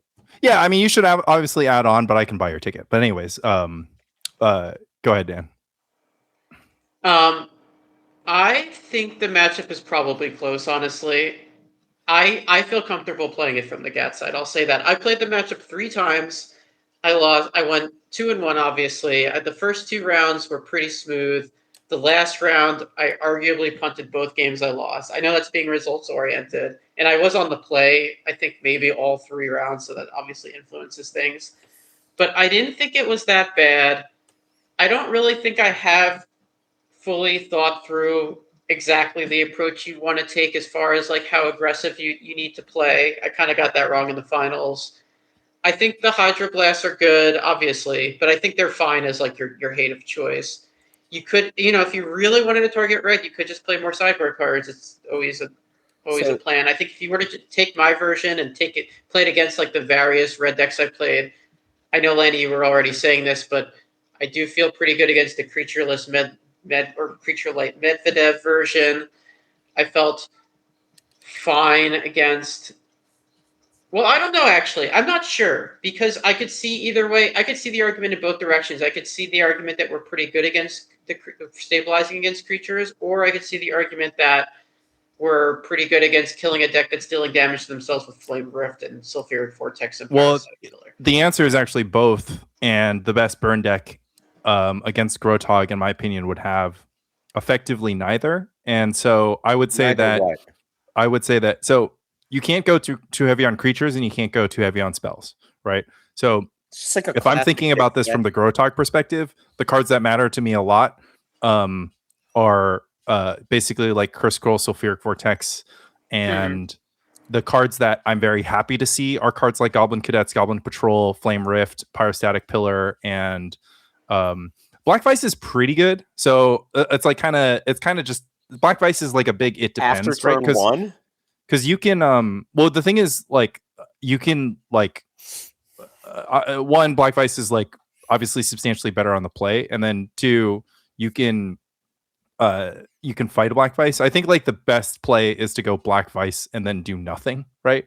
And then obviously you have to get a Psychic Target play or whatever. But anyways, can I go Black? That's kind of neither here nor there. Can I do that? Mostly it's just because Black Vice decks like pair with some of the other cards that make it like better, right? So a big thing is the thing that Dan pointed out, which is just like the burn decks that do a lot of self damage make it really easy for you to kill them with Psychic Tog, and then the burn decks with like a lot of creatures make it really easy for you to stop their damage using Fire Ice and Psychic Tog. Right. So the best thing is to have a burn deck that is well diversified with the card types it uses to deal damage. Right. So this can be even so subtle as like a burn deck with 3 or 4 barbarian rings as opposed to 2, or as opposed to Mischief Factories is going to be better. A burn deck with Sulfuric Vortex versus no Sulfuric Vortex is going to do better, and so on and so forth. So Sulfuric Vortex is not very good against Hydroblast, but otherwise I agree with Dan. Right. It isn't good against Hydroblast in the sense that if it's the only thing that your opponent wants the Hydroblast and that's what they choose to blast, it's bad for you. But it's also like you are under the expectation that every Jacopub, Mog Fanatic, Grim Lavamancer, and at times Lightning Bolts is going to get Hydroblasted as well. So, Dan, you played 2 or your own Red Blast. Simon the night before. What was your split? Oh, good question. I don't even remember. Maybe It's 1-1. Yeah, but 1-1. It was 1-1. We played 3 games. We played an odd number of games, right? I don't remember. I was on break. It was But Dan won more games than I won, and I was on red. I was on my LobsterCon 2024 deck. I do think that I've always been happy with the Burnside versus Lanny's Grotog decks, and I think that the current versions of Grotog that don't have Mox Diamond are much worse against Burn for 2 reasons primarily. One of them is you can play opportunistically, and like used to be both decks would kind of play strategically, which is here's my game plan, here's how I want to approach the game. You know, these are the cards I think that are good. All the stuff that Lanny just said, like, okay, this diversification of threats might be good. This is going to get me points or whatever. But if you like notice your matchup against Neil, your first play was City of Brass, and Neil said, "I hate to do this," and then he immediately wastelanded you, right? And you know, I don't know if I would have had the stones to do what Neil did in that spot, right? But I was actually happy about that because I had a second City of Brass in my hand. You wouldn't go wasteland the City of Brass, play a second Grim Lavamancer? Like, I don't know if I would have wastelanded the City of Brass immediately. No, like that's like a great play. Neil's play is Mountain Grim Lavamancer. Dan goes City of Brass pass. Neil gets in for one with the Lavamancer, plays another Lavamancer, and wastes the City of Brass. Like, this is a very good sequence. Do you think that, I mean, I don't know if it's better or not, but first of all, I am super cognizant of playing multiple 1/1s into your GAT deck, Lanny. I mean, just all that happened in playtesting was fire ice after fire ice. So I would have thought about that before I did it, right? So combining Jackal Pup or combining Mog Fanatic is very different from committing 2 Grim Lavamancers. Unchecked Grim Lavamancers is almost unbeatable in this matchup. So that's one thing I would have thought about. Right, but in this case, you could actually, especially because it's game 1, in this case, you can Philosophy of Fire it, right? So your first Grim Lavamancer is going to do 3 damage before the fire comes down. Your second one's going to deal 2 or 3. I'm not saying I wouldn't have done it. I actually would have been very... I think because Dan's first play was City of Brass, the thing that I would have read on that is he has to tap the City of Brass. I think I probably would have let him tap the City of Brass a few more times. I don't know. Neil won the game, right? So... Yeah, but if he taps the City of Brass for Swords of Plowshares on the Grim Lavamancer, he ends up taking less damage overall than if he doesn't have the City of Brass in play. I don't recall all of Neil's hands. I'm just saying I don't know that I would have made that. I was offered that a bit. Yeah, I'm explaining to you that I think that fundamentally you overrate the damage from City of Brass. Like, the most important thing is the cards that get played. The damage from City of Brass matters if and only if the Grotog player puts themselves 1 card closer to death than they would otherwise, and the burn player achieves that number of cards. So this was kind of like a large part, which is that my experience is completely different, right? So I have been the Grotog player against burn, probably 100 times between Mox and Moxless versions, and I had assumed, and you can see it in my videos when I transitioned to the Moxless version of the deck, I had assumed every time I played against burn, I'm like, oh well, not having Mox is probably going to make this tough. And then slowly I realized I could tap my City of Brasses every single time, like as many times as I want. And I could especially tap my Gemstone Mines as many times as I want. And what would end up happening was the fact that I had an extra card in my hand saved me much, much more life than tapping a City of Brass any number of times, right? Because having an extra Hydroblast in your hand to kill a Jackal Pup, saves you an uncapped amount of life. Killing a Grim Lavamancer saves you an uncapped amount of life. So having a higher density of cards in my deck to interact with the cards in my opponent deck was saving me more life than one-shotting myself a few times with the City of Brass, because at the end of the day, it doesn't really matter if you take 19 damage, right? What matters is if your opponent has an unchecked Vortex, Curse Scroll, Grim Lavamancer, Jackal Pup, Mog Fanatic, etc., etc., etc. Like, those are the things that matter. So the opportunistic goes 2 different ways. Like, so just to let you know, I made the exact same play, very similar play last night. I was playing against, I was playing Neil's deck, and I was playing against blue-green Tradewind, and he had played Phantom Show against me game 1. I managed to get it.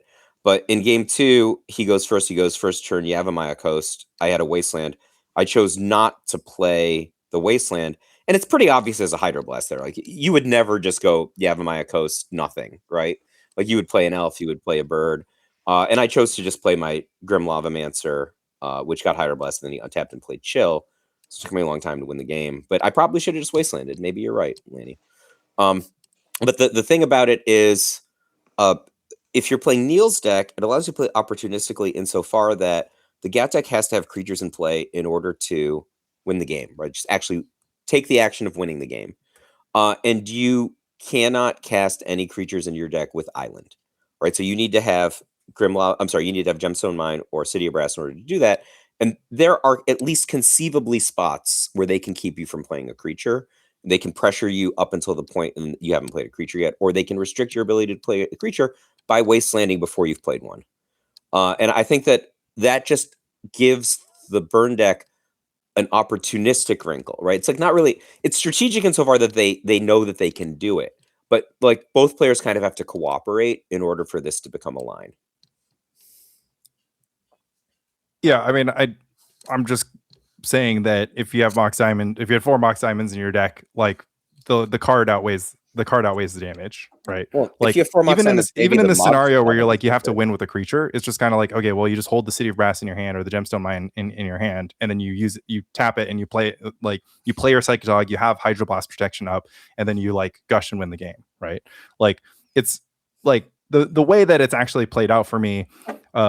obviously having 4 Psychotogs in a lot of my lists has changed it, but a big reason why I have 4 Psychotog in the list is that I opened so much deck building space by not having Mox Diamond in my deck. But and that's what made the Hydroblast strategy a lot better, because you're absolutely right. If you're playing Mox Diamond, you need chill, right? Because you're putting yourself behind on cards, so you need a card that can plausibly trade with multiple cards from the burn deck. But once you reduce it to being like, oh, the burn deck has to deal 19 damage, that costs them 6 cards, right? And then you just counter the 7th, which means you get a 7-for-1 for every 7th burn spell you counter, and then you just deal with all the creatures. You start, and they have a lot of mountains, right? And you can Armageddon the mountains, which sets them back. It's like you actually start at a naturally card advantageous point. You can take multiple game scripts. You can sit back and do nothing and just contain their entire offensive. You can put a Psychotog into play and then start pinging them down for 1, forcing them to like make a choice between going for you or going for the Psychotog. You can draw fire away from your face by playing Meddling Mages and Quirion Dryads. So the plan without Mox Diamonds in your deck ends up being relatively robust. And granted, like 1 or 2 Mox Diamonds isn't going to completely bust you in that plan. But if you were in situations where you draw Mox Diamond instead of Swords, Plowshares, Hydroblast, Fire Ice, etc., because you don't have those cards, you don't have as many copies of those cards in your deck, net effective, you end up taking more damage than trading City of Brass plus Mox Diamond in exchange for 3 life, right? Because Swords, Plowshares, like I said, Swords, Plowshares, Hydroblast, Fire Ice, they can gain you 8 life, but Mox Diamond can only gain you, X times color pick. I agree. Your curve is so low too that you're never really constrained on. You're never constrained on cards in that matchup. You're more likely constrained. You're constrained on cards. You're not constrained on mana. Is what I'm trying to say. The other thing is, so back in the day, I would have never considered siding in Price of Progress against you, but I actually, just watching Dan play against Neil, I feel like increasingly I would consider playing Price of Progress, because I think that it has an expected value above 4. Well, I also had like some really non-basic heavy draws. I think if you invoke a little bit of math here, Dan has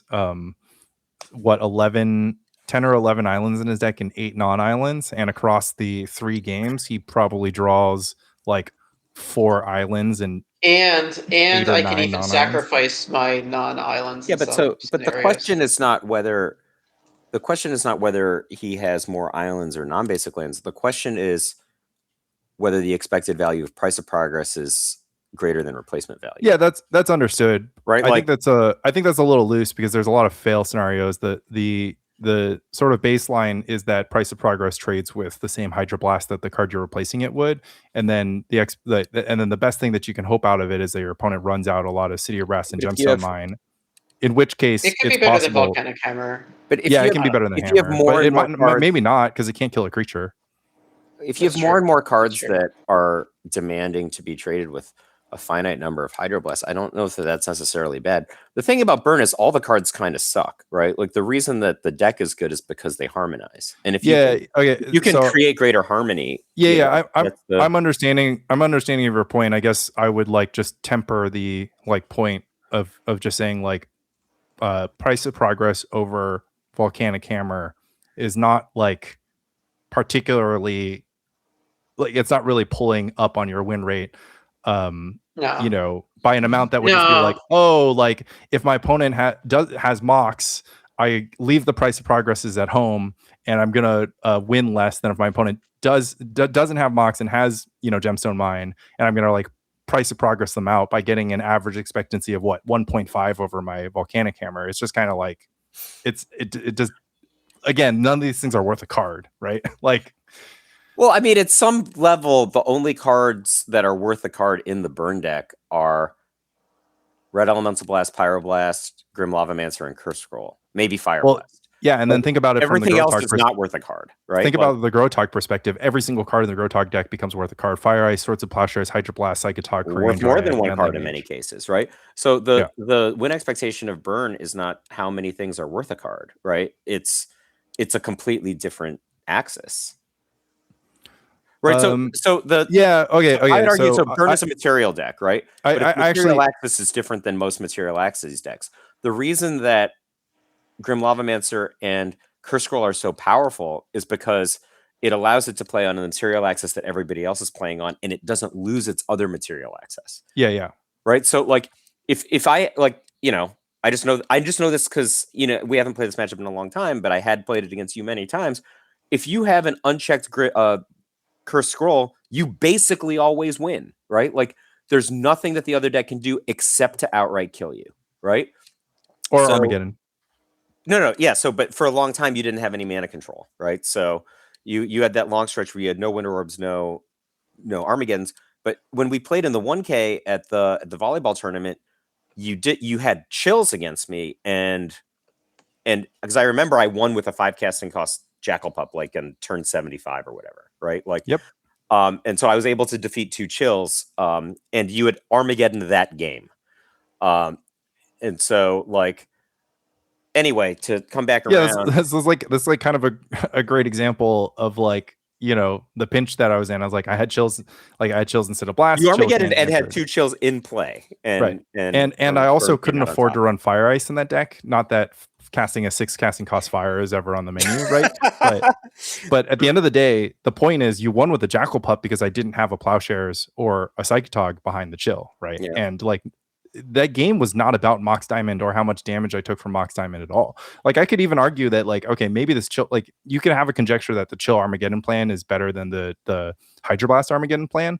But even so, it might be the case that if you're using the chill Armageddon plan, it's still better to not have Mox Diamond in your deck. Well, I mean, just in the abstract, if somebody says to you, you're playing the burn deck and the opponent casts an Armageddon as 2 chills a player, what's your likelihood of winning? What's your likelihood of winning with a Jackal Pup, right? Like all of these things are super remote. I don't even remember how I won. Although I believe you mulligan. Oh, well, I would say that the opposite is true. Is like if your likelihood of winning with a Jackal Pup, Grim Lavamancer, or a Mog Fanatic in play is actually quite high, right? Because your opponent has used a substantial amount of cards, but they haven't answered. Like they're existentially threatened by those cards. Yeah, and you could have a Sulfuric Vortex in this world as well. So like you can just let your permanents do the work. You could have a Curse Scroll in this world, although Curse Scroll is bad under chill because you can't empty your hand. I didn't have any cards. Yeah. I had no cards. I peeled the Jackal Pup. It resolved.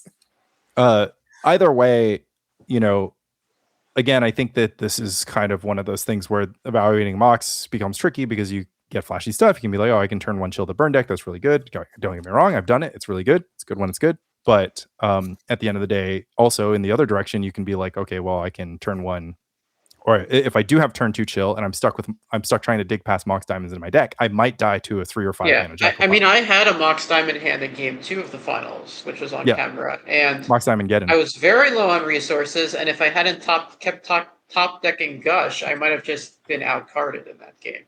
I mean, for what it's worth, I don't know what with Gush. For what it's worth, you were flooded. So I remember that spot. You had 3 islands, 3 islands, a Gemstone Mine, and a Mox Diamond. And if you were playing like my version of the deck, you would have had 3 islands, a Gemstone Mine, and a Reflecting Pool. Right. And then right. Turn you cast Armageddon, you drew Gush for the turn. Yes, so that was really good. It was just like you had to cast that Armageddon to not die, and the fact that you were just delivered a Gush was just incredible. Mm-hmm. But yeah, and anyways, I think it's like, I guess it just has to be settled by the money match. What do you think, Dan? Would you take Sondike Gat against Mike? I would. I would. He's take giving 2 to 1. I would take Sondike Gat. I believe in the deck. I would also push back on the notion that Gat is a bad deck. No one said it was a bad deck. Well, I think most people think it's a bad deck, and I thought it was a bad deck until the latest version. I think the latest version is a big improvement. Now, with the major caveat being that I've not been a long-time pre-modern player. I don't have a great sense for what things used to be like or why the old version may or may not have been good. But I did not like the prior version. Now, the prior version wasn't exactly Lanny's prior version. I copied it off of Jarvis Yu. I saw him tweet. I was kind of floundering in pre-modern. I didn't know really what direction to go. I saw that Jarvis did well, and my old friend Jarvis Yu did well in a local pre-modern some sort of event with Grotog. It had no sleight of hands. It had 20 lands, and it had 2 Mox Diamond. And I was already kind of on the hating Mox Diamond trained by that point. But I like that it had. I thought 20 lands was enough to support a small number of Mox Did Diamond. he have foil? I know you don't like foil. He had 2 foil. Yeah, so I started playing his list. I actually pulled it up just while you guys were chatting because I wanted to recheck what was in it. It also had a wonder in it, which I thought was kind of wonky. But that's kind of cool. So yeah, kind of interesting. Deck. You can discard it and kill them. Yeah, you might need it to actually kill the opponent. It makes sense. It's not good. Don't put wonder in the deck. It also had 4 accumulated knowledge, which in the Randy's beginning had that in some decks. I took it to LobsterCon. I mean, I'm gonna quick insert here is that the LobsterCon deck had the objective of defeating Dreadnought, and then the added objective of defeating random mid-range nonsense, which people like to take to LobsterCon. So that includes stuff like Moneyball Block and Terrageddon, which accumulated knowledge is superb against. That makes sense, and I think but it's a lot worse against. I was seeing online had the AKs. It wasn't just it wasn't just yours. AKs is extremely popular, and I think for good reason. But the reason why Cheesy Gat exists is because Meddling Mage and Daze are really excellent against matchups where AK is, really excellent in matchups where AK is bad, right? Like these kind of pockets of cards attack different theories about the metagame. It does. I actually struggled with like the theory of the deck as a whole when it had the AKs in it because I couldn't actually tell, was this supposed to be like a pure control deck? Because like the thing about AK is like it's actually a horrible card unless the game goes extremely long, right? Like its base case is you cycle it for 2 mana, it does nothing else. And then it's like if you're playing against Burn or something. I think that is a wildly unfair characterization of AK. Okay, maybe it could well be very unfair. I think it is an extremely good card in a lot of. I'll drop like a little bit of math here. You need to see 36 cards to find your third AK on average. And then at that point you spend 6 mana to net 3 cards, right? I think AK is an opportunity cost question. So if you want to play, Impulse, right? If the tension is between Impulse and AK, Impulse and AK do different things. Impulse helps you dig to your third land better. Oh, Dreadnought's different. And I'm just talking about AK, right? So the tensions are but like, you would never play Impulse. AK versus Impulse or AK versus Standstill are usually where people consider playing AK, right? It's either this or this, right? And the deck building costs are quite different. Sometimes people play Intuition, which makes AK a very different card than if you don't play Intuition. Oh, well, I totally agree with that. Intuition would convince me to play AK. The reason that AK is like, I think in the abstract, AK is better than Impulse in Dreadnought, and the reason for that is solely that you don't always win in the first 3 turns. If you don't always win in the first, so Dreadnought has no realistic capability of winning in the second stage of the game. Almost every deck operates better than Dreadnought in the second stage of the game because Dreadnought is a 2-card combo deck that doesn't win, right? See, that's why I was struggling with the deck. Like, I don't think I really intuited that. But anyway, go on. It's the best in the first 3 turns of the game of any deck. But what people don't understand, it is also the best in like after the 15th turn of the game. If you're gonna play for the 15th turn of the game, then AK becomes incredibly good, right? But there's no reason to even think about winning in like turn 6 or whatever. Every deck outperforms Dreadnought on turn 6. Right. When they're not outperforming Dreadnought, it's because they don't understand that they can outperform Dreadnought. They're just terrified of this 2-card combo that doesn't win the game.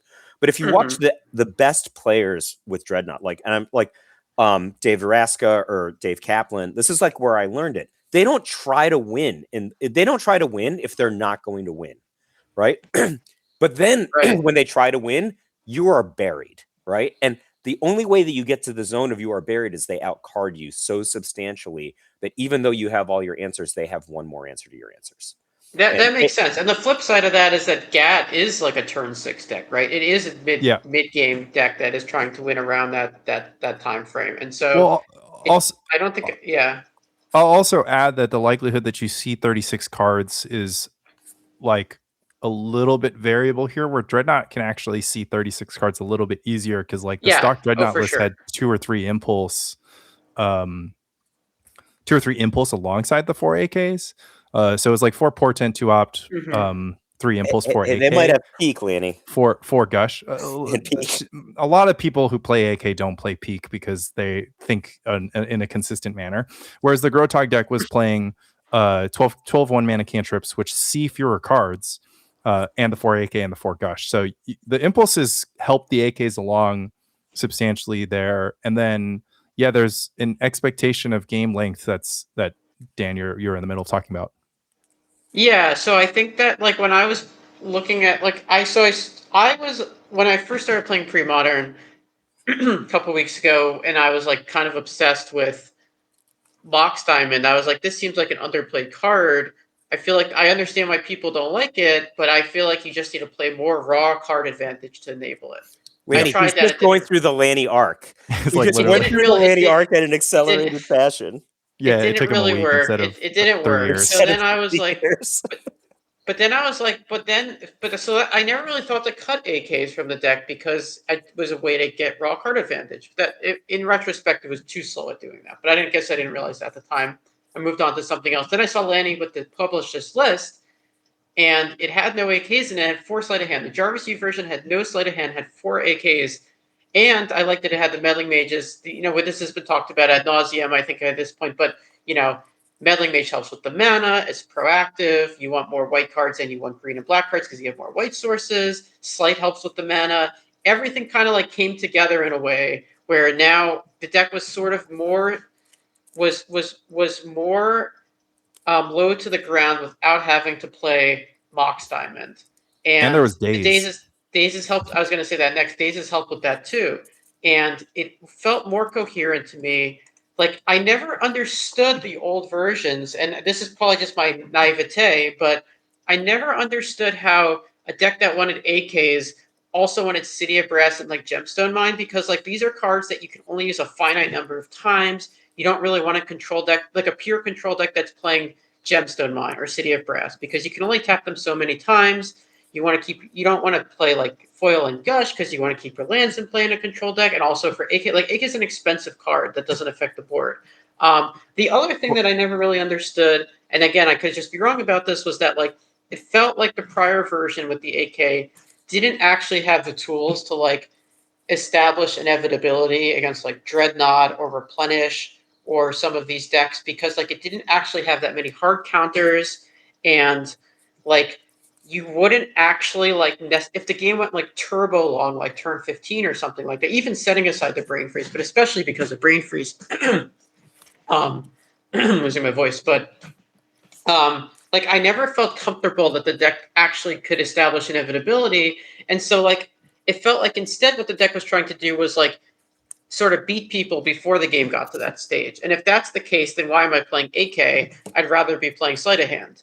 And like Meddling Mage, it's Grizzly Bear, but it's still a proactive thing that you can do to disrupt the opponent. It gets them to spend their removal spell on your creature. That means your Dryad and your Psychotog can kill the opponent because they don't have the Swords to Plowshares anymore, something like that. And so all that stuff together, when I saw this list, I felt I didn't like the original Grotog list that I was trying, but I really felt that this new list was a lot better. It made a lot more sense to me. And I didn't have much time at that point to play with it anymore, but I did play 2 Moto Leagues, and I did go 4-1 twice, which is nothing amazing, but the deck felt like considerably better to me.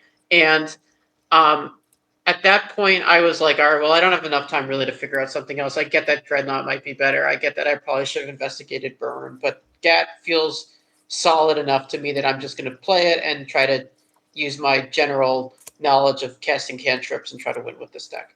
And then when I played it in the tournament, it worked. And the deck, obviously, I'm very biased. I like won most of my die rolls, and then I was a higher seed in all my top 8 matches. So I was on the play like almost every single round, like maybe every single round except for one. I can't remember. But like, so that was fortunate. And I never had to play against the Terravore decks, which maybe you can beat, but I never really understood what the strategy was supposed to be. I think that accumulating knowledge helps a lot for beating that deck. And then I have like re-examined my priors with regards to that matchup. Not entirely right. I would still like to go at it with Andy with the like AK list. So I kind of had a couple things. One which I thought was kind of interesting. I'm actually not really too familiar with this analogy, but someone in the GAT thread said that Grotog should be thought of more similar to Stoneblade than Delver, which I think I could probably draw some straight line or some. I saw draw some reasonable comparisons. I think I would disagree. I would come to the defense of the LobsterCon GAT list, which I obviously named Perfect GAT because when I had sort of solved that list, the conclusions I came to were kind of like opposite to everything that you're saying with regards to like how things would happen, which was just an observation that like in like the great majority of pre-modern matches, the person who drew more cards won the game, and card drawing was the solution to my problem. So this deck at various points in time, I had the same existential crisis about AK because I had something similar to where Jarvis was, where I had 8 or 10 cantrips plus AK plus Gush, and I was like, and I did the Hyper Geo, and I was like, wait, I'm never going to cast this third AK. Like, why am I doing this? Why am I trying to get here to cast 2 AKs for the price of 4 mana? Which is a net inspiration, right? Which is just not a card, right? So I had the same problem. Yeah, exactly. And then my conclusion went in the opposite direction. I'm like, oh, well, then the goal should be to see 36 cards, right? And then I built my deck I built my deck to try to see 36 cards to see the third AK, and it had the added benefit of the 8 remaining creatures in the deck, the 4 Psychotogs and the 4 Quirion Dryads, were like, in the scheme of things exceptionally sturdy on the battlefield, right? So that if my opponent had cards like Call the Herd or Silver Knight or Wall of Blossoms or Call the Herd again, just any number or attunements that are attacking me, not that it's that relevant in the matchup, that like my Swords to Plowshares wouldn't be heavily taxed and my Fire Ices wouldn't be heavily taxed because I wouldn't need to be like protecting a Meddling Mage with those cards, right? And so I arrived at quote unquote perfect gap for LobsterCon because I basically had kind of what I was optimizing for each individual card to be like exceptionally good regardless of context, right? Counterspell, like the worst case scenario for foil, Fire Ice, just 20 card draw spells, etc. I hear you on the sort of City of Brass Gemstone Mine thing, but I guess the counter argument for that is just like the ratio of colored pip demand to colored pip supply in the deck is like relatively fair. So by the time that you've tapped your City of Brass, say like 6 or 7 times, like you've cast all the colored spells in your deck, right? So there's just like no, you'd get to a point where you wouldn't have anymore. Yeah, that's true. But the caveat to all this is that you need to live in a world where the fundamental thesis, which is just that drawing more cards is going to win you the game, is true. And the foil to that was that I was not tremendously consistent against Replenish and Enchantress with this strategy. I was great against Dreadnought because I felt like I could draw more cards to them, and my card quality was generally good, right? Because in order for me to have creature, it cost me 1 card. For them to have a creature, it cost them 2 cards, right? And then I had Guy's Blessing in the sideboard for the Brain Freeze plan. And so they would have to go Brain Freeze Stifle, and I would just have to go Counterspell or Foil, right? So they would have to go Brain Freeze Stifle plus an additional Stifle for every Counterspell or Foil. And also they just have to not be dead by this point. So they have to invest cards to deal with my creatures. So I was super, super solid against Dreadnought. And yeah, I mean, the LobsterCon meta was just an expectation that people would be playing decks like Moneyball Black or Oath Ponza or Terrageddon or The Rock or Landstill. Not that heavy card draw GAT ended up beating Landstill or being particularly great against Landstill. I lost to Landstill. And I beat HFEB twice. I don't know which version. I mean, I like Meddling Mage against HFEB, but then I actually don't in a lot of scenarios. So anyways, it was a different world.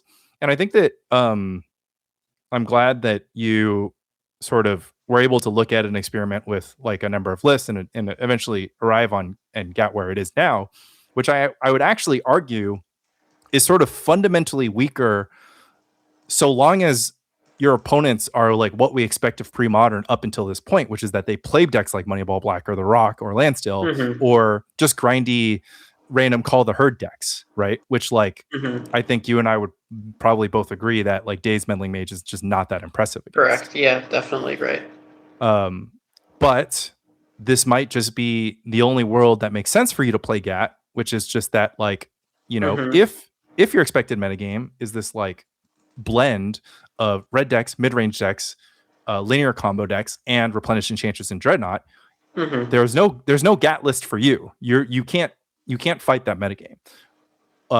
Or you're gonna go up against like a fair deck heavy metagame where you would play a super card draw GAT, or a unfair deck heavy metagame in which you would play a cheesy GAT. And I guess the final thing I'll say about that, you mentioned what happens in really, really long games. My discovery with the GAT deck was my opponents also didn't have good card draw. So I was playing this like cheap creature Xerox tempo deck with like 4 AKs and 3 gushes.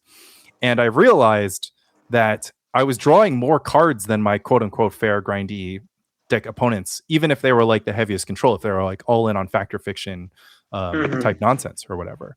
And so I kind of found that I'm like, oh, well, I can actually just get to a point where I put a Korean Dryad in play and I just have more cards than them, and the Korean Dryad kills them. And so that's kind of why I ended up being like, I actually think about the heavy card draw version of GAT as more a control deck than an aggro control or tempo that or Delver sense. style deck. Yeah, that makes sense. But it's not the world. It's not the world that we're in. So much so that, you know, I elected to play Replenish for the tournament, even though I as everyone knows, I have an additional copy of GAT, so I could have lent you one and been fine. But it was really great because I feel like you told no lies in your assessment of like the various strengths and weaknesses of the Grow deck. You know, aside from all the points I disagreed with, I guess, but you're responding to like different lists. So, and I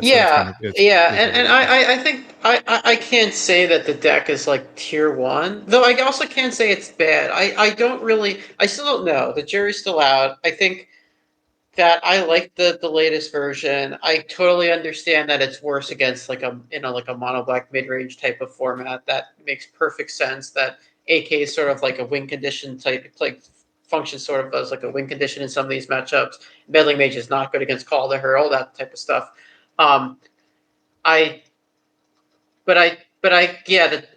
It's tough for me to sort of envision the deck sort, as you were saying, like in general in that sort of metagame. Maybe that's not the right metagame for it. I think you just should play a different deck. I'm not really sure. But I don't know. Pre-modern pulls you in so many different directions that it's almost impossible to really, I don't know, it feels to me like it's hard to target any really particular metagame. Like no deck is ever more than like 10% of the field, it seems like. Well, yeah, but I think Moto, then you skew towards sort of like raw power, just like ability, generically right? Power. Yeah. Like Enchantress, Replenish, and Dreadnought all become quite strong in those fields. Moto, and I do think that Mono Blue Dreadnought's 10% of the field, but 20% of the top 8s. It's the only outlier. Yeah. Well, I mean, I don't really. The numbers are what they are, right? But like. To answer your question, like if the meta is wide, Dreadnought, Replenishing, Enchantress, you know, are very powerful, proactive strategies that are difficult to play against with, you know, various nonsense. Which is not to say that various nonsense can't beat those decks, but like I do think that like. That's kind of what you do if you think the metagame is going to be wide. Dan, did you ever explore like Blue-White Dreadnought or Esper Psychotog, like those kind of decks? So Esper Psychotog, I tried to build. From first principles. Yeah. From first principles, the sequence of events was I tried GAT. So I tried Blue-Black Tog. I felt it was tough against aggro without like swords and like white type cards that Blue-Black obviously doesn't have access to.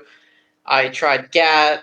I had the issues that I was talking about with like the AKs, and the Mox was bad, but without Mox it felt pretty clunky. So then I was like, all right, I'm going to try Esper Tog. I tried to build like a mana base which had like 4 polluted Delta, 4 flooded strand, or like eventually I started trimming some of them. It was like 4 and 3 or 4 and 2. You But just have a terminally low number of actual islands in your deck. well, I actually had the basic land count was okay, but the problem was that like it was just that plus like Adakar waste, and that was like, and then I've been a few Mox Diamonds, and I was like trying not to play City of Brass and Gemstone Mine because I had such like a negative experience with them in like a control deck with GAT previously, and it it wasn't it just wasn't working well. Like the fetch mana base doesn't work. Like you can't play like swords and counterspell with a fetch mana base, right? Because like if you have to play swords on turn 1, you don't have access to counterspell until turn 3, assuming you even have the right lands to play them all in the first place. Same goes with like the rest if you wanted to play something like that. And so like the mana just wasn't working out very well. Eventually I reached the conclusion you just needed to play like the Rainbow Lands, and at that point you might as well just play GAT, because I think Career Android is a really good card. It's like one of the best creatures in the whole format, it seems to me. So you're like the only sweet one who summer thinks child, this. you are the only one who thinks that. I think it's all right. I mean, I think like the way that Quarian Dryad lines up with the world, right, is that it obviously has a huge weakness of It is like it can die to Mog Fanatic or Seal Fire, but it also has a huge strength of like it's the only creature in the format that costs 2 mana that can tango with a Wall of Blossoms or an Elephant token. Right. It is an extraordinarily poor top deck when you are not in a slightly advantaged or better position. Okay, so I hit record again. I think there was like a 2-hour limit on the website that we're using. So I'm not exactly positive when we lost you, but we're talking about whether or not Quarian Dryad is a good creature / Dan says it's the best creature. I didn't say it was the best creature. I said it was one of the best creatures in the format. Maybe that's a little bit of a exaggeration, but I like it. I mean, you were saying, Mike, that it's not good against. Obviously, it does not interact totally well with Mog Fanatic, but what I would do against Burn is I just played on like turn 4 or 5 when I had 4 mana, including 2 islands. They'd be too afraid to kill it because I could like opt or swords or gush in response, and then like all of a sudden I have to start committing a bunch of burn spells to killing it. So like I was able to dance around those situations pretty effectively, but no, it's not a good card against burn overall. I have one play that is etched in my mind for all time. We were playing for a title belt at the Brooklyn Strategist like 2 or 3 years ago. It was me against Lanny, and Lanny had the play, and he played first turn Quarian Dryad off of a Mox, and I'm like in this spot, and I Mog Fanatic you on the first turn, right? But you had a daze. No, I was on the play. So I was on the play. I'm pretty sure it was round 1 and not the title match. I just go Island. I go Island, Mox, Quarian Dryad, pass, and then you're like, "This is not good." Yeah, and then you're like, "There's only one reason why you would be doing this right now."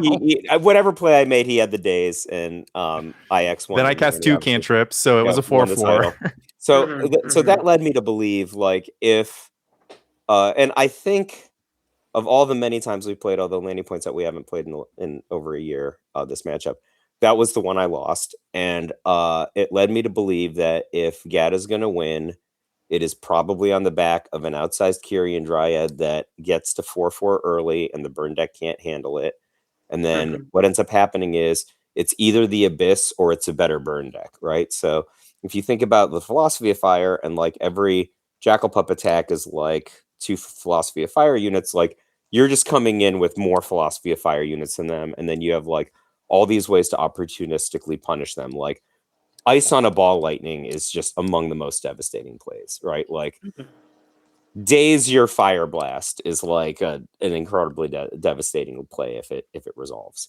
Well, yeah, probably because you're only casting the Fire Blast to win the game. In which case, but the thing is that sequence of plays is not available unless they have a large Quarian Dryad to start, right? So if they don't have a large Quarian Dryad to start, they have to, like, let's say for sake of argument, they have to rely on a Psychotog, which is very difficult for the burn deck to kill. They have to devote all their cards to either making the Psychotog big or making the Psychotog not die. Versus the Quarian Dryad kind of like your just usual course of going about your day, the Quarian Dryad gets bigger and bigger and then starts to represent more and more Philosophy of Fire units. Yeah, I mean it's a little bit complicated. Like there's a lot of nuance here that you're glossing over, right? Which is just that like in order for you to get a large Quarian Dryad, you're probably casting it when you have exactly what Dan said, which was like plenty of mana in play. You had to do that. You had to pay the deck building cost, right? Yeah, if you're you have to play the game navigation cost. If you're waiting until you're at this point where you have a Korean Dryad and a bunch of cards in your hand, what happened in the beginning of the game that your opponent wasn't putting sufficient pressure on you that they can ignore the Korean Dryad with their 20 life and plenty of cards in hand. So it ends up being like this, he got ran over. Well, he had a line, but I would caution anyone from having too reductive of mindset for how the match plays out, because the more likely script is really at post sideboard, at least. Pre-sideboard, a lot of my games have just been like my opponent cast Flame Rift and then I went Gush Psychotog kill you, because obviously I can pump everything into Psychotog without fear of death. And I think I will add that you win most games your opponent tries to burn out a Psychotog, because it's just too easy to trade every card for 1.5 toughness when you have base 2 toughness. But also even if they're successful, and I'm going to put successful in air quotes, now they don't have enough resources to win the game anymore. Exactly. So I'll just say that the variety of post-board script win conditions for GAT is like pretty robust. Sometimes you can grind them out, and then you just sit there with a meddling mage and hit them like 8 times, or like not 8 times, but you hit them like maybe 4 or 5 times with the meddling mage and then let the Psychotog clean up. Sometimes you spend actually more likely, most of the Korean Dryad lands for me have ended up being like both players have 1 or 2 cards in hand, right? Then you play the Korean Dryad and they actually just don't have exactly Bolt, Incinerate, or Seal of Fire, because they have, their tool instead is an awkward tool, something like Curse Scroll, or maybe they have Price of Progress because they boarded that in, or any number of things, and you actually have 1 or 2 turns to cook with the Korean Dryad while they're just sitting there and like, well, I can Fire Blast this, but then I lose my Fire Blast kind of stuff. Or you can do the Tog thing, or you can play a Tog, you get blasted, and then you play another Tog. Or you do the Armageddon thing, or they flood, or they're screwed, etc., etc., etc. Nobody's saying you can't Pyroblast a Korean Dryad. Nobody's saying that. You could Pyroblast. It is a legal game action. But unlike the other creatures in GAT, it's not going to get you very far. Yeah. And that's the big problem. But at the end of the day, I think that, and I told this to Dan, because he was just like, how are we beating Burn again? He's like, it doesn't seem like Blast is really that good. And he's like, it doesn't seem like Psychotog is really that good. And he's like, it doesn't seem that Meddling Mage and Korean Dryad are that good. And I was just like, Psychotog is pretty good. Psychotog's decent, right? But everyone points out that you can blast a Psychotog. And, I just told him, I was just like, look, it's not like no one card in the GAT deck right now beats Burn, right? We don't play stuff like Cop Red or Warmth or Sphere of Law or whatever. I think those are too inbred and they might not even work. But all of these cards in conjunction with each other make it possible and plausibly favored for you to beat Burn, not because they're outstanding when you draw them and cast them, but just because they just like work together. Like Meddling Mage can make it awkward, like can force them to burn it, or it can deal 2 damage, or it can. But when I said the force them burn it line, like whatever, or it can deal like 6 damage, or it can like name Blast and then protect your Psychotog, or whatever. Dan beat me when we were playing at Andy's house. I had a mountain open and he played a Meddling Mage and he named Lightning Bolt. And afterwards I told him, you're supposed to name, if you think your opponent has Shock, or if your opponent has Seal of Fire, you're supposed to name that, because if you name Lightning Bolt, then they use a 2 damage burn spell to kill the 2 toughness. Right, but not if your opponent passed with the mountain up. Yeah, right? but then they don't have Seal of Fire in their hand. But the bump was I had 2 Lightning Bolts in my hand. Yeah, that was approximate reason he won the game.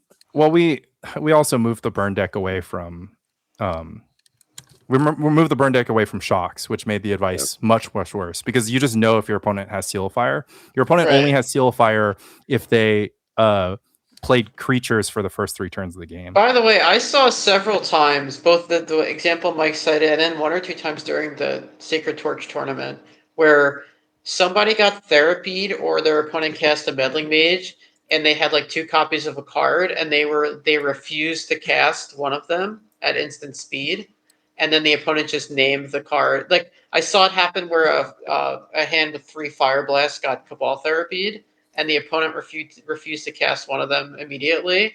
which is just interesting. Like obviously, there's downsides to casting fire blast before it's lethal, but I think in that place you could, in that situation, you could afford it to. And it sounded like in Mike's case, he could have probably afforded to just lightning bolt me in response. No, I just never would have made that play.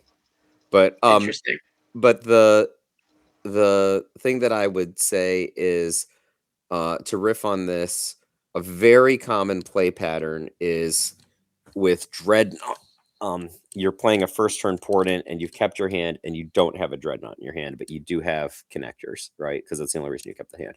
And your opponent could be playing Cabal Therapy.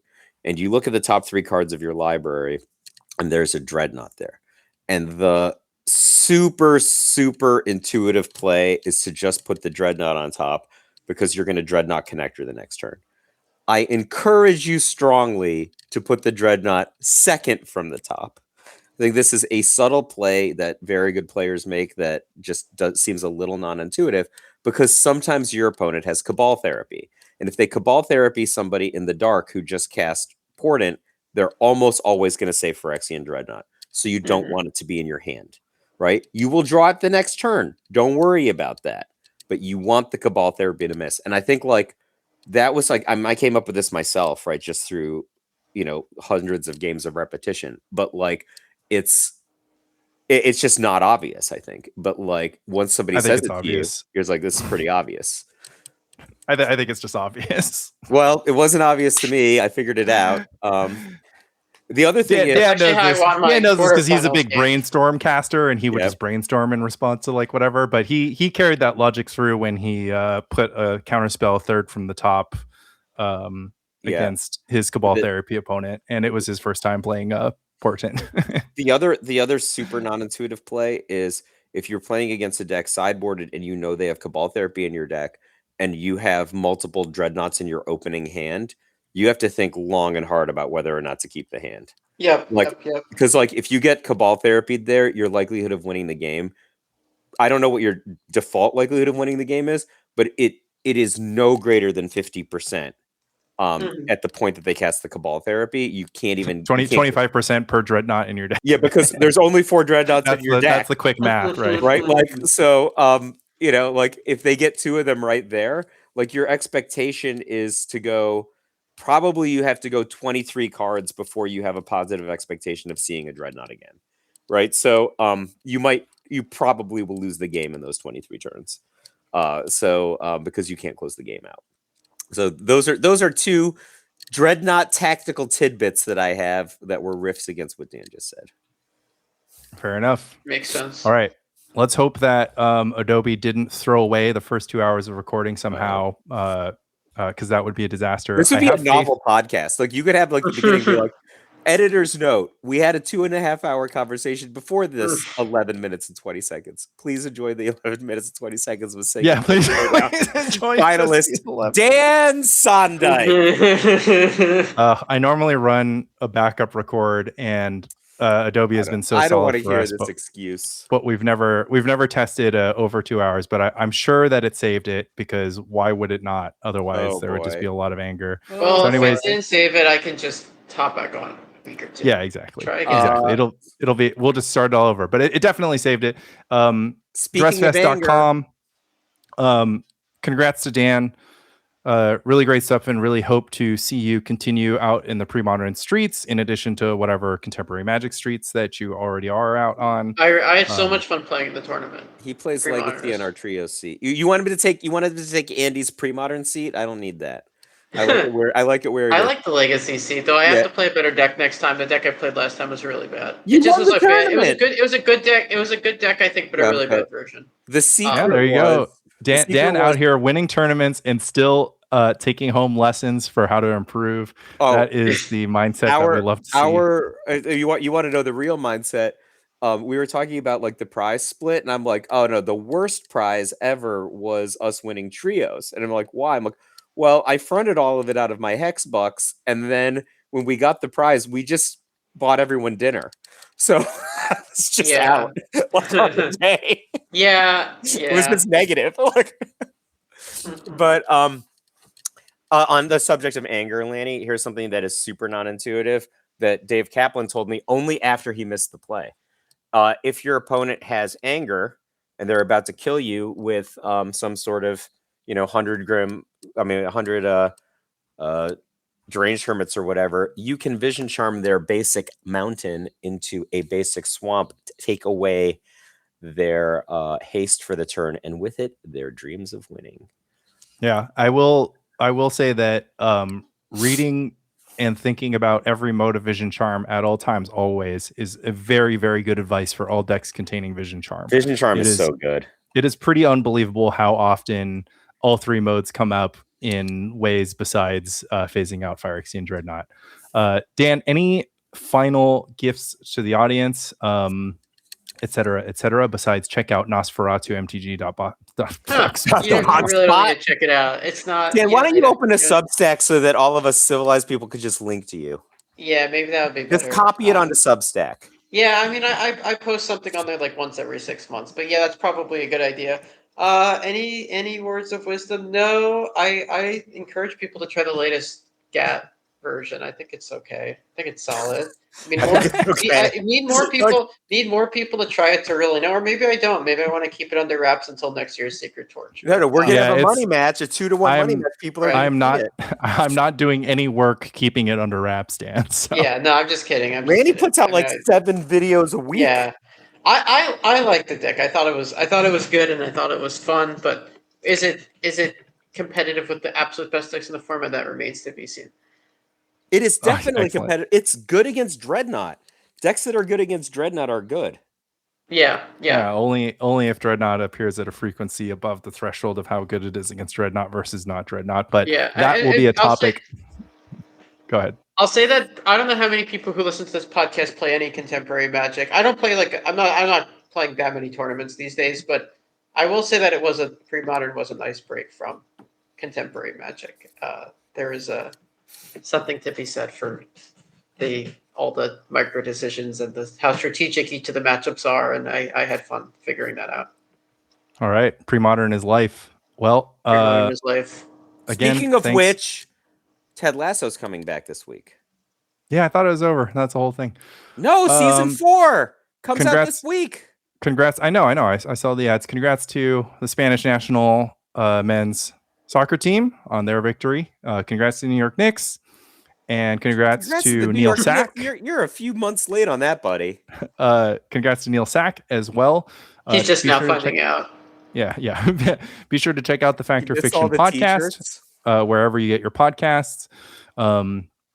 Shout out to all the GAT grinders out there. Dan, it is possible. Yeah, why don't people play this deck at that? It must be pretty bad because it's like so fun. It's such like a classic Magic like Legacy style deck. People love playing Delver and Legacy. Why don't people play GAT? It is extremely strange to me that GAT is like less popular than like Landstill or the Rock or Terrageddon. People like, get different or things just Psychotog. Like GAT is like less popular than Blue-Black Psychotog, and I'm just like the baffled. Feel that you get from GAT, which is creatures and cantrips, is largely filled by Dreadnought. That's the reason why. Mm-hmm. Yeah. Like all the would-be GAT players play Dreadnought. Yeah, that's a fair assessment. Tog is not a creatures and cantrips deck, despite having creatures and cantrips. It's a control deck, right? Landstill, despite having creatures, I guess, like token creatures and lands, is not a creatures and cantrips deck. It doesn't even have any cantrips, right? It just has bulk card drawing and is incredibly slow control deck. So if you're in like any of those zones, I would actually argue if you were in the zone of wanting to play a creature tempo deck, Neil Sax's deck is very much a creature tempo deck. And like after sideboarding, when you're just like dudes, 12 counter spells and 4 wastelands, that is the and 3 curse scrolls. That's the closest you're going to get to Delver in pre-modern. Like the deck is, I've taken a bazillion sideboarded test draws with this deck. You literally just play like 1 or 2 guys and your hand is nothing but counter spells and you're just curse scrolling with 4 cards in your hand the entire game. Like, and your opponent can't really do anything, right? Like that's very Delver. But it's more Delver than GAT. But if you want to play Delver, Jackal Red Blast everywhere, everybody. You heard it here first. It's the Mog salvage that gets you, dude. That's That's your freaking free spell right there. This has been Spike Colony. Love Spike Colony. Bye. Bye.